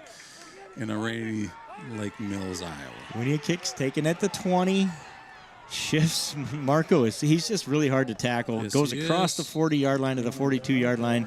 The Saints will not enjoy watching their returns on film tomorrow morning. We've done a great job with that all year, but Marco has been impossible to bring down in that return game. They have as many kickoff return yards as anybody does against us on the year, mostly due to that gentleman's shifty nature. He knows when to slow down and keep his feet and when to make that little cut and that little juke, and he's turned a bunch of those returns upfield for 15 or 20 more yards. And I think you nailed it right there. Like, he's not just going full bore, go after, get it, try and juke. He's taking his time to figure out where blockers are and not afraid to slow down to gain some extra yards. Right. Seal the deal. If you want to go far, slow down. Back to pass. Pressured by Paulson. Paul's thrown up. Carson or Tyke, either one of them could have picked that ball off had they turned around and saw where it was. They just didn't know where it was. They were playing the receiver. There was 3 of them out there that did not know where that ball was. Yep. I don't think anybody did. That ball was absolutely... Duke couldn't tell. So that sideline was full of confusion, but that was a ball that could have been picked off just as easily. And it could have been, the receiver could have caught it also had he known where it was. So I think you're right. I don't think there's a whole bunch of confusion on where is this football right now. That's kind of everybody here. Julius in the pistol.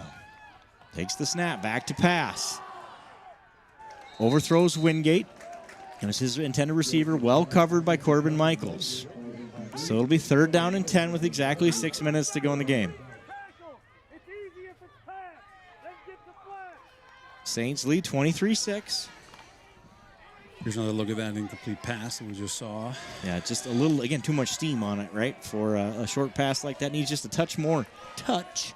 And that's a completed pass, and he has a little room to run in front of him. Back to pass again is Julius. Pressured up the middle, gets out of it. The ball is tipped. Receiver tips it off his hands and incomplete. It was tipped by Joe Clevenger, perhaps, there in the defensive backfield. The receiver still almost got his hands on it. That's Krakis, who's done the Saints have done a great job of shutting him down tonight. He has one big reception. Other than that, they have pretty much bottled him up. But this quarterback for the Generals is something special. When he is out of the pocket and scrambling, he is dangerous. Not only is he quick running the ball, but he's able to find receivers really well downfield. No doubt about it. 4th down and 10. I don't know if you can coach it or not, but these guys have great vision. Back to pass. He has a man open, but it is knocked down. Jay Schwiesow does the smart thing. Just says, I'm not going to let you catch it over top of me twice, so I'm just going to go knock this thing down. And on 4th down, that would have been an interception there as a loss of yards for the Saints. Exactly right. That's just a brilliant play of I'm not going to give you the opportunity to catch it, and I'm not going to catch it because that's an arm punt otherwise, right? You got it. Instead, the Saints will get the ball on the Sibley-Ocheyedan side of the field, 41-yard line. 5 minutes, 46 seconds to go. 1st and 10 Saints. It's arm punt. Is that a thing? An arm punt. Yes, we call that an arm punt. I've never. That was about to be an arm punt, and instead, it is an incomplete pass and a turnover on downs. Big stop for the Saints defense. Ball's handed off up the middle, and Reagan Witt grinds and grinds and grinds for a gain of 5 on 1st down. Are you sure Reagan Witt had the ball? I am not sure, but I think so. Well, because I was watching Corbin Michaels, time, and there was literally a team of guys tackling Corbin on that play. Yep. Here's the replay. That's how I Corbin know close to us. that Reagan must have had it. Yeah.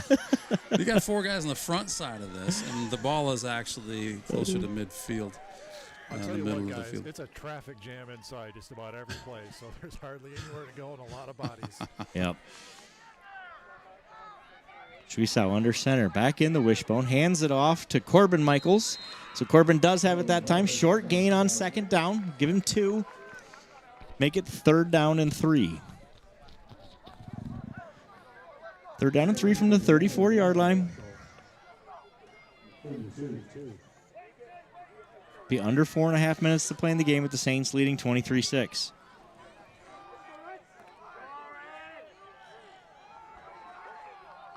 Tyson Klein, Corbin Michaels, and Reagan Witt in the backfield. Connor King and Christian Michaels both out of this game with injuries.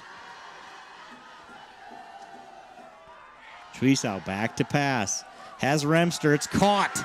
Breaks the tackle and brought down right at the 20-yard line. 1st down, Saints. Great pass to Tyke Remster, who's hurt on the play. Slammed to the ground on that tackle. It's an aggressive call. It's a good play. It's so well executed. Tyke's covered, right? Yep. He just gets in front of the defense and finds a way to make that play. Yep. He's changing direction as he grabs that ball. Yeah. Tyke, Yep. He's shifty, man. He is absolutely shifty. And he does get up and walk off under his own power. Looks like he was just maybe had the wind knocked out of him. Great tackle, tough tackle there by the Generals. 1st down, Saints right at the 20-yard line. So the Saints try to go in the red zone here again. 3.5 minutes to play in the football game.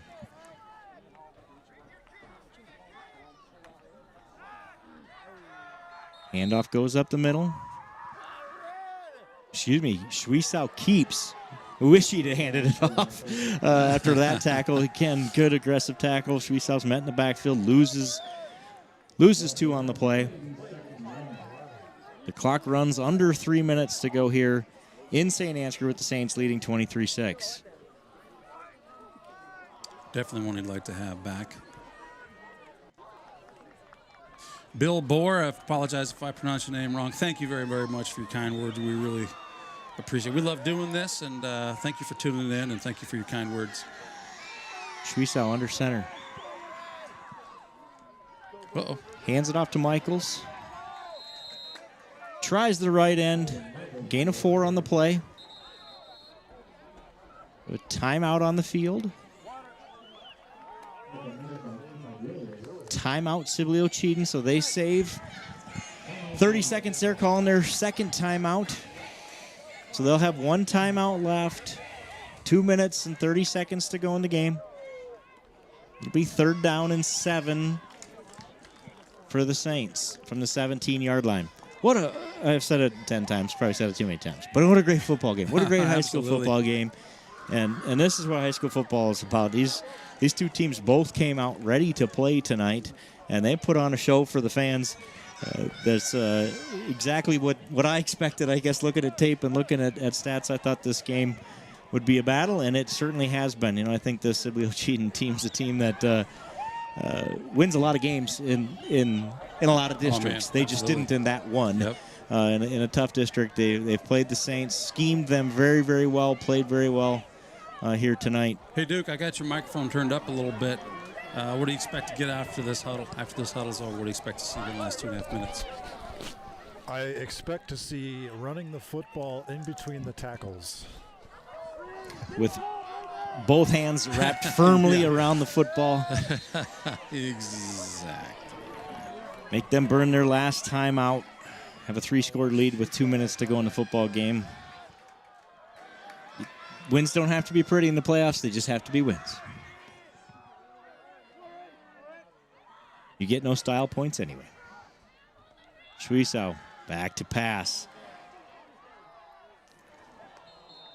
Well defended there. Incomplete. That's Hillman is who that was intended for. Yes, you did. That is exactly what you said, Duke. Well defended there by Sibley-Ocheyedan. You can do that in high school football. That's probably a penalty in the NFL. It is not in high school football. Stand in front of the guy and put your hands up where you can't see the football. That's all you have to do. I thought that side official has called a couple of pass interference calls I would not have made tonight. I'm glad he didn't throw one there. Yep. I think that's just good, clean. That's good, clean football. I think so too. He's putting those arms straight up. Yep. Just a great play by that young man. Saints will go for it here. Schwiesau back to pass. Pressure coming. Gets the ball out to Dylan Brum in the corner of the end zone, and it's knocked away at the last second. Great defense by Julius. That kid has done it all tonight. That's the quarterback who has the lion's share of the rushing yards, of course, all the passing yards, and now he makes a great play on defense. That's not his first one of those. So the Saints have the lead, but it will be Sibley-Ocheyedan's ball at the 17-yard line. 2 minutes, 19 seconds to go. They have 1 timeout left. Defensively, just another great play. They're not leaving our guys open. They're defending well. That's just another case of, just knock the ball out of the air. You're going to get the ball back. You get a chance. It's a long shot. There's 3 scores, but anything can happen. So defense, get ready. Back to pass. Ball's incomplete. Intended for Getzel. Ball's incomplete there, 2nd and 10.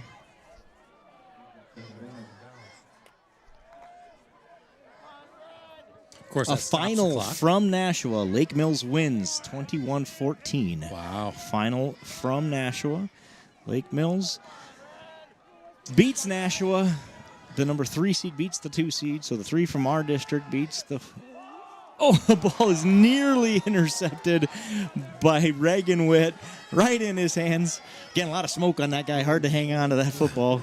But he does a good job of getting it broke up in any case. He does a nice job there as that linebacker falling back into coverage, filling that zone up and knocking that ball down. So big win for Lake Mills there over Nashua. Yeah, going back to that Lake Mills Nashua game. Now, both of those teams were ranked, call it top 15, pretty much all year. Yep. So to see them match up against each other here this early was, I don't know, a bit of a surprise or not, but you knew it'd be a good game. Correct. No way they're going to call that complete, are they? They sure are. The ball bounced into the receiver's arms, and we'll call that complete. It'll be a first down, Sibley-Ocheyedan. I swear it bounced. But they're on the field. They're a lot closer than I am. So it'll be first down after a nice play by the receiver. Apparently get his arms underneath it. Pass out here to Getzel. Complete on the sideline. He gets out of bounds for another first down. You want to see that pass again? I do. I want to see this thing because I'm a long ways away and they're right there. So they probably got it right. Let's confirm they got it right. Let's take a look. Probably in a hurry to get back to the huddle. Oh, they're out of bounds. Clock is stopped. But let's see there. Let's go back. Yeah, I don't know. I don't think anybody saw it, so we just decided it was complete, which is, I guess, yeah, I understand. Tough one to see, even from replay. Slow-mo, we can't tell. Yeah, how are you going to see it in real time? Back to pass is Julius. He rolls out to the right. On the run, but now throws, and it's complete again. Incomplete. That time, the wing official on that side saw it hit the ground. Incomplete pass. Minute 46 to go. 2nd and 10 from the 38-yard line. Which stops the clock, but certainly would have been a first down for the Generals, I believe. Yeah, that's a first down. Would have been a first down for the Generals on that.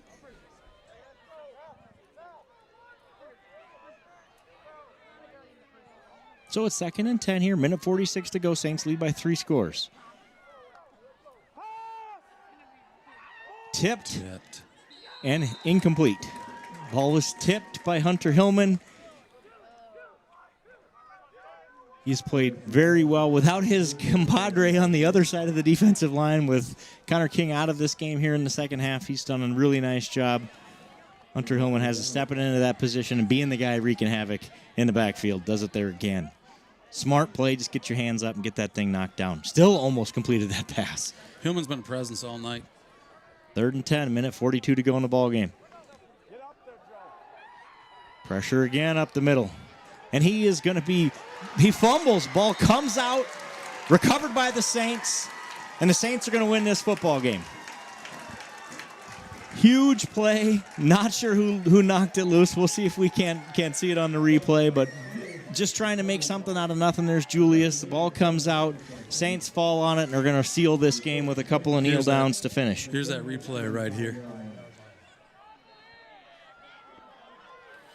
Who is that making that tackle? Is that Toby Kennedy? No, that is 86. Toby Kennedy. Again, guy forced into service tonight, right? Due to some injuries, has played a great football game. Toby Kennedy forces the fumble. And the Saints are going to run a couple of plays and end this football game. Shuiso hands it off to Witt. Loses a yard. Just nothing doing up the middle tonight. Give credit to the center of that defensive line. They have given the Saints one of the better tests they've had on that line all season long. There's that turnover again by Toby here from the camera up on top. See that ball pop out of there. A lot of red jerseys scrambling for that. Really well done, Toby. Great job. So the Saints have moved to 1-0 in the postseason here and survived advance to the final 16. Clock runs. Handoff goes to Witt. Breaks the tackle. Forces his way for a first down near the 20-yard line. Reagan Witt with a gain of 15.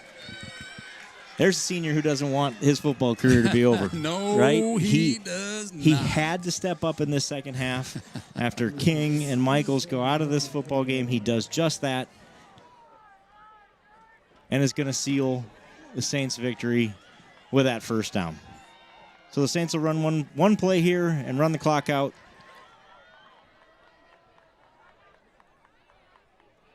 Shuiso takes the snap, takes a knee, and that'll do it here in Saint Ansgar. The Saints win 23-6 and advance to the second round of the playoffs right here in Saint Ansgar next week. And you said it earlier, Joe. We don't expect this to be one of those big-time wins. It's playoff game number 1. It's top seed, top-ranked team, the Saint Ansgar Saints, playing on a team that with a 2-6 record. We saw in the chat, like, what are they doing there? Well, you can see tonight what they're doing here. These guys are legit. Hats off to the Generals. Great game tonight. Thank you, by the way, for all the Generals fans who tuned into the game. This is new for us. Saints TV is kind of a new endeavor for us. This is record numbers tonight. Yep. So awesome. Thanks for being part of our record crowd. Thanks for chiming in. Are you going to give the answer to your... We heard it out there. By the way, Brad Mulford, thank you. Brad Mulford says I can breathe again. He's number 1 super fan. Number 1 super fan, Kim Mulford. Grandma Kim. That's right. So the answer to our trivia question, we had several right answers and several right years. If you guessed a Sievert, you were right. John Sievert is the correct answer in 2011. He had 14 games to do it because, as you know, the Saints won the state championship in 2011. So in a 14-game state championship season, John Sievert had 26 tackles for loss. And St. Connor was 11th with 12. Right? Correct. He's tied for 11th with 12 so far. Gotcha. I'm not sure if he had any tonight. He did not play the majority of the second half. As you look at this, a win is a win. There are no style points in high school football. We will take the win. My biggest concern is the injuries. They mounted up greatly there in the second half. There are several Saints down on that field in the second half, and it's going to be a short week to get some guys healthy for next Friday night, where they will be tested again. The challenge only gets tougher, right? The hill only gets steeper as we go.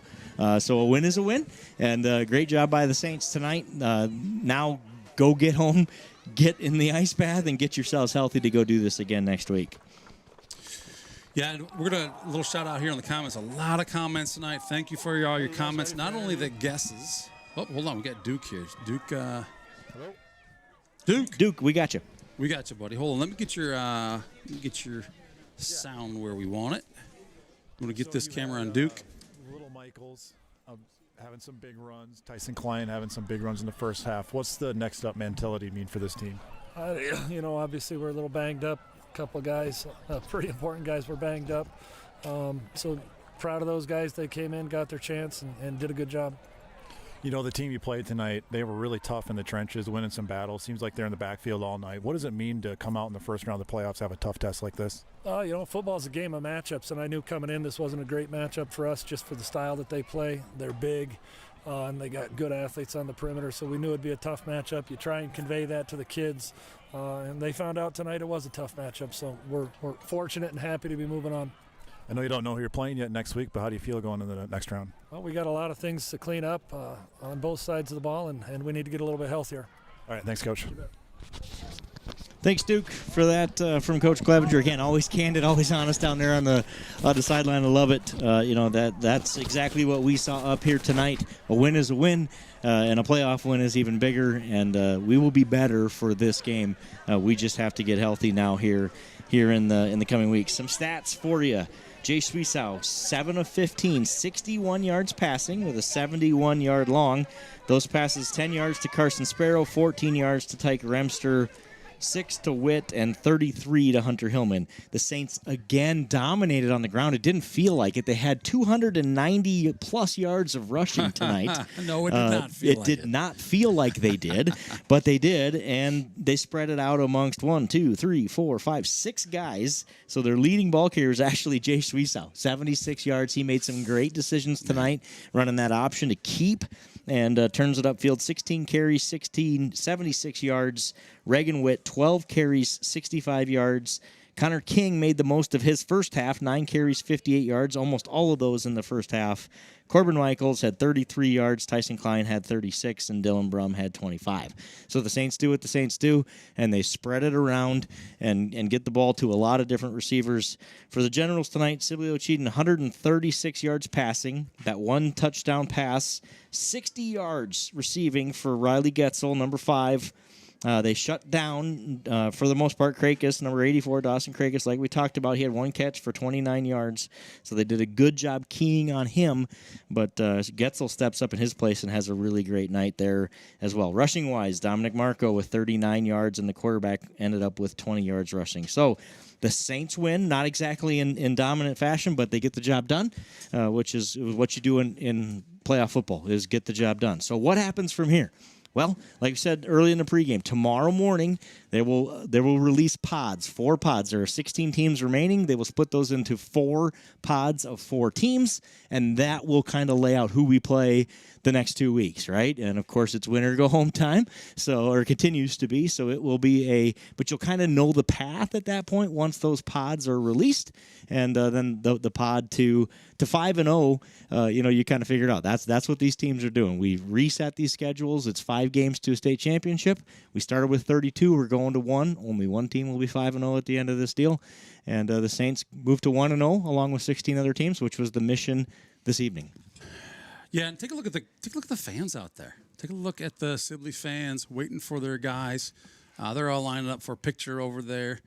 This is a great team. This is a team that, quite frankly, they're 3 hours away. I haven't even heard of these guys coming into this last week. I am really impressed with the program, with the kids, with the coaches. Look at the fans. We're going to go back over here. Fans are waiting for their boys to emerge. We also got a special treat here tonight. There is a Saint Ansgar tradition that I've got Huddy Barawi out there. He's kind of ready to call in. He's going to do some video of us from our remote cam on the other side of the school here where the Saints ring the bell. So we're kind of holding out here waiting for that to happen. But in the meantime, and I know Joe's kind of checking out some things on. I'm trying to get some score updates yet. See kind of good. how we got time. We got time. I know there's a lot of people falling off the stream saying, "Hey man, come on, the game's over. What are you doing, hanging out here?" Well, one, thank you for those who have chosen to chime in and make a discussion, a broadversation of our broadcast tonight. That's right. It's not a broadcast, people. It's a broadversation. So thank you, Brady. Thank you, C. Peterson. Thank you for Jenny Brum for tuning in. Joe, you got some updates? A lot of people on the road. I did the same thing. I watched volleyball this week from the East Coast when I was out for work for a conference. So it's awesome to have this availability where you can watch from afar. So a couple score updates for you. Wapsie Valley 43, Danville 6. We said they've been playing really well. They dominate tonight. A game we talked about, Lisbon and North Lynn, a 1-4. Lisbon wins that game. They were down 6-0 at half. They score all 14 in the second half to win 14-6. So Lisbon does get it done there. Madrid was another team that people around the state were watching. They win big, 45-7. Starmont 17, North Butler 0. So North Butler puts up a good fight on ranked Starmont. Starmont was the one there. 17-0 is the final there. So Akron Westfield wins 35-0.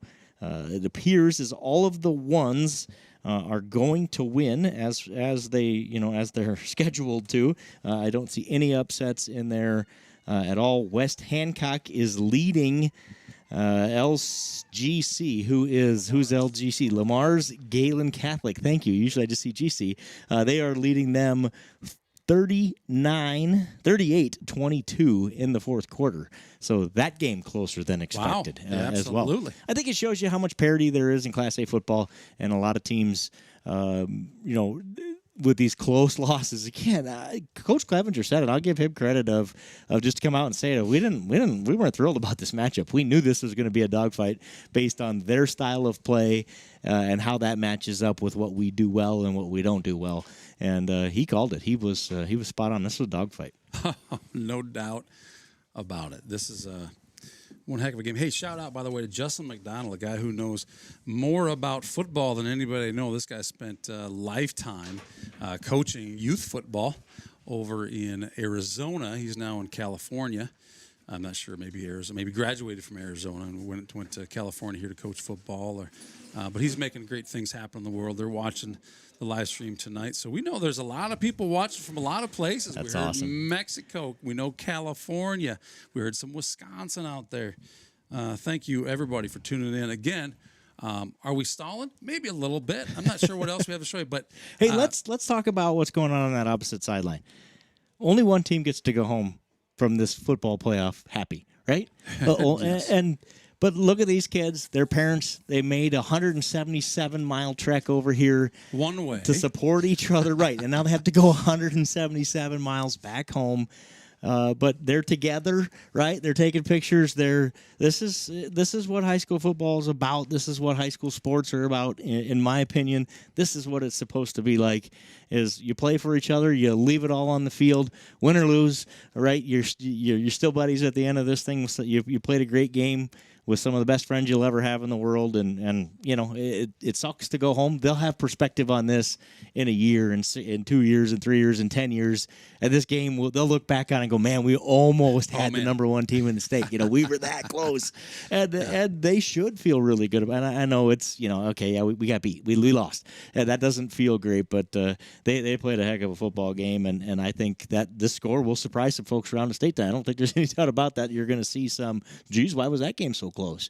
And it's because they were far better than their 2-6 record indicated. And we knew that going in. We were not surprised. We did. And I think these guys, when they get that draw that says, oh, by the way, you're going to drive 3 hours and play the number one team in the state. Last week when they got that news, one, I'm sure they're happy. Hey, we get to be in the playoffs. We get to prove that we're better than 2-6. Not probably their first choice.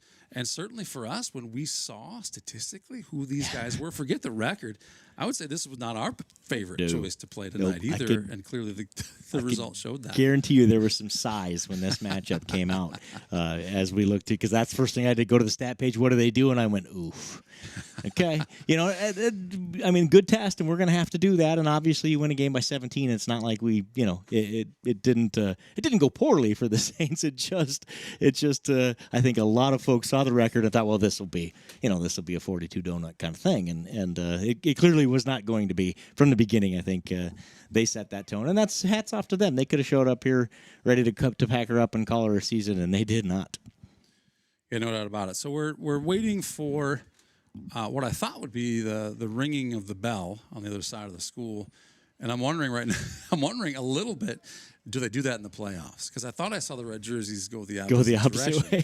So maybe we're waiting for nothing. So I've got. Hudson says he thinks they will show up. I think they will too. There may just have been a little longer discussion this evening, post game, perhaps before we head over there. Yeah. So we've got Duke here, and I'm going to give Duke the headset, and I'm going to call in on Hudson. I'm going to see what he sees over there. But Duke, do you want to give the fans just a little perspective of what you saw from the sidelines tonight? I don't think there's anything I can add that you guys didn't just mention either. I mean, it was a tough fought game by two really good teams, and it's a long drive home for those guys, but nothing to hang their heads about. That's a great football club over there, and they really put us to the test tonight. So yeah, obviously, as long as the injury bug isn't long lasting, a good challenge for the Saints to be tested like that and to play a four-quarter football game. Hadn't done that a lot since early in the season, and we've had two weeks in a row now play the entire football game with our starters, and that will pay dividends as long as we can get those guys healthy and get them back in the game. Obviously the Saints missed Christian Michaels tonight. I don't think there's any two ways about absolutely. It. He is. He may be but small, but he is fierce. I think that's Shakespeare. You can look it up. I think there's a she in there, but I watched Seabiscuit this week. That's a quote from Seabiscuit. But anyway, that's him. And every time I hear that quote of he may be but small, but he is fierce, that is that fella. And they missed him tonight. He is their spirit animal. As a team, he's one of their senior captains. He is a dude on offense and a dude on defense. And they missed him, and that's to be expected. His little brother Corbin stepped up in his spot and played a fantastic football game, but really big shoes to fill, not just on the field but the off the field stuff. Christian might be the quietest kid you'll ever meet off the football field, but I think with his boys on that field, he is their, like I said, he's their spirit animal, and they missed him tonight, and that showed. Obviously, Connor King goes out in the second half with what looked like an ankle. They kept taping that thing up on him, and I think smartly decided I probably need to get off this thing in the second half. Once the Saints went up 3 scores, we didn't see him again. Yep. I think that was a strategic. Let's see if we can't get him healthy for the rest of the playoff push. They're going to need him. Weston Paulson was in on the line. I don't know if that was injury related, but he was in on the defensive line as well. I think that he was in for Connor King, I believe, is what we saw there. So, Toby Kennedy was in several times as well and made the most of his opportunities. Good job out of him. He had that big fumble at the end too. He did. He kind of sealed it there for the Saints. Another thing I noticed too.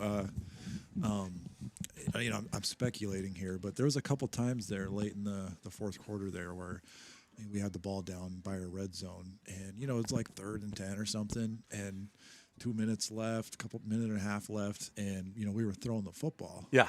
And I think normally you would run the ball there, eat up some clock. Yes.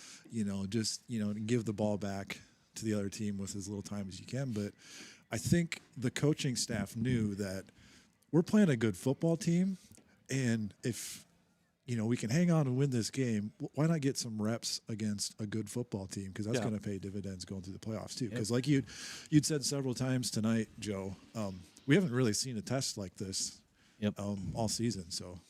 Yep, it was. I think from that perspective, like I said, as long as those injuries don't end up being severe, that's a good experience to have. Looks like we got a call coming in here on the fan cam. We got a call coming from fan cam. Hey, fan cam, can you turn sideways on that? We don't have you in yet, I don't think. All right, so we are working on a pretty cool tradition here at Saint Ansgar. After a W, each player, every guy on that field goes up and rings that bell. Tyson Klein takes his turn. And just no words are spoken, not a lot is said. We walk up, we ring the bell, and away we go. And, we hope to do that 4 more times here. Coaches getting in on the fun there. Is that Christian Michaels? That's Christian Michaels. Yeah. So his leg's in good enough health to ring the bell, which is good, because maybe that's a sign that we can get him back. This is a great tradition here in Saint Ansgar. One I didn't know about for a very long time. Correct. The kids kind of do this. Like you said, it's 20 minutes after the game is over, so a lot of folks are gone and don't see this part of it. We wanted to show it tonight. That it doesn't matter. You're hurt. You're in the game. You're a freshman who's watching.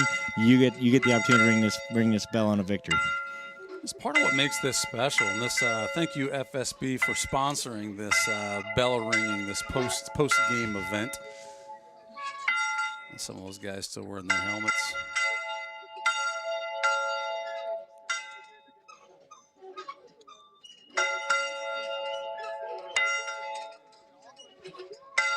Connor Mullenbeck got a bunch of snaps tonight. I saw that too. And we didn't say his name a lot, which in a guy in that spot is a good thing, right?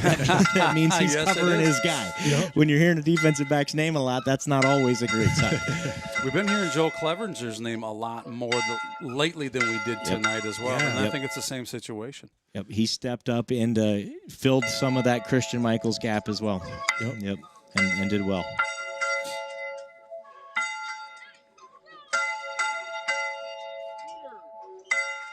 Carson Sparrow, number 8 there, followed by Corbin Michaels here.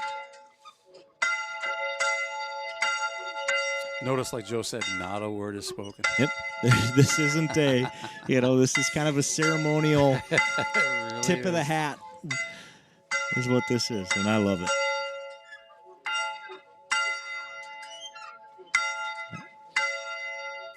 Judging by the size, we got some freshmen taking their turn. Again, everybody gets to ring the bell. We've had some experience this year. 4 home games, 4 wins to this point. It should be their 5th time doing it. Speaking of number 5, quarterback Chase Sweesaw. He had some good keepers tonight. He did. Connor King looks to be putting weight on that ankle. I think that's a good sign as well. I wonder if he came out in that second half. Once we felt good about the differential, that let's try to get him healthy for next week. Absolutely.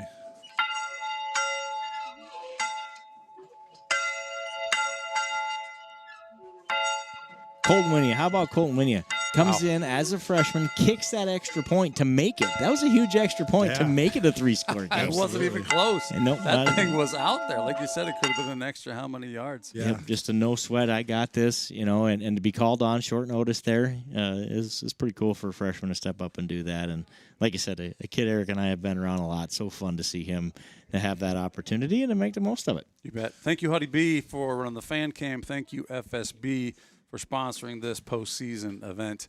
Hey, I guess we're live on camera. Where are we at? Which one is it? Which one's which? The fan cam's calling back in. I wonder, is there more kids to see there? Well, we're going to call it a night here. Thank you, everybody, for tuning in. Thanks for being here. Candle Genius here. Duke Scoop right here, who was on the field. And Not Your Average Joe. Got to Good get night, a little everybody. further. There he is. Good night, everybody. Thanks for joining us. We'll see you next Friday night. Yeah, we get to do this again. There's the best news, right? Playoff football. This could end at any moment, so let's get excited and go do it again next week. And before that, Monday night, girls volleyball plays here, so be here if you can. And if you can't, there's Saints TV for that. We'll see you then.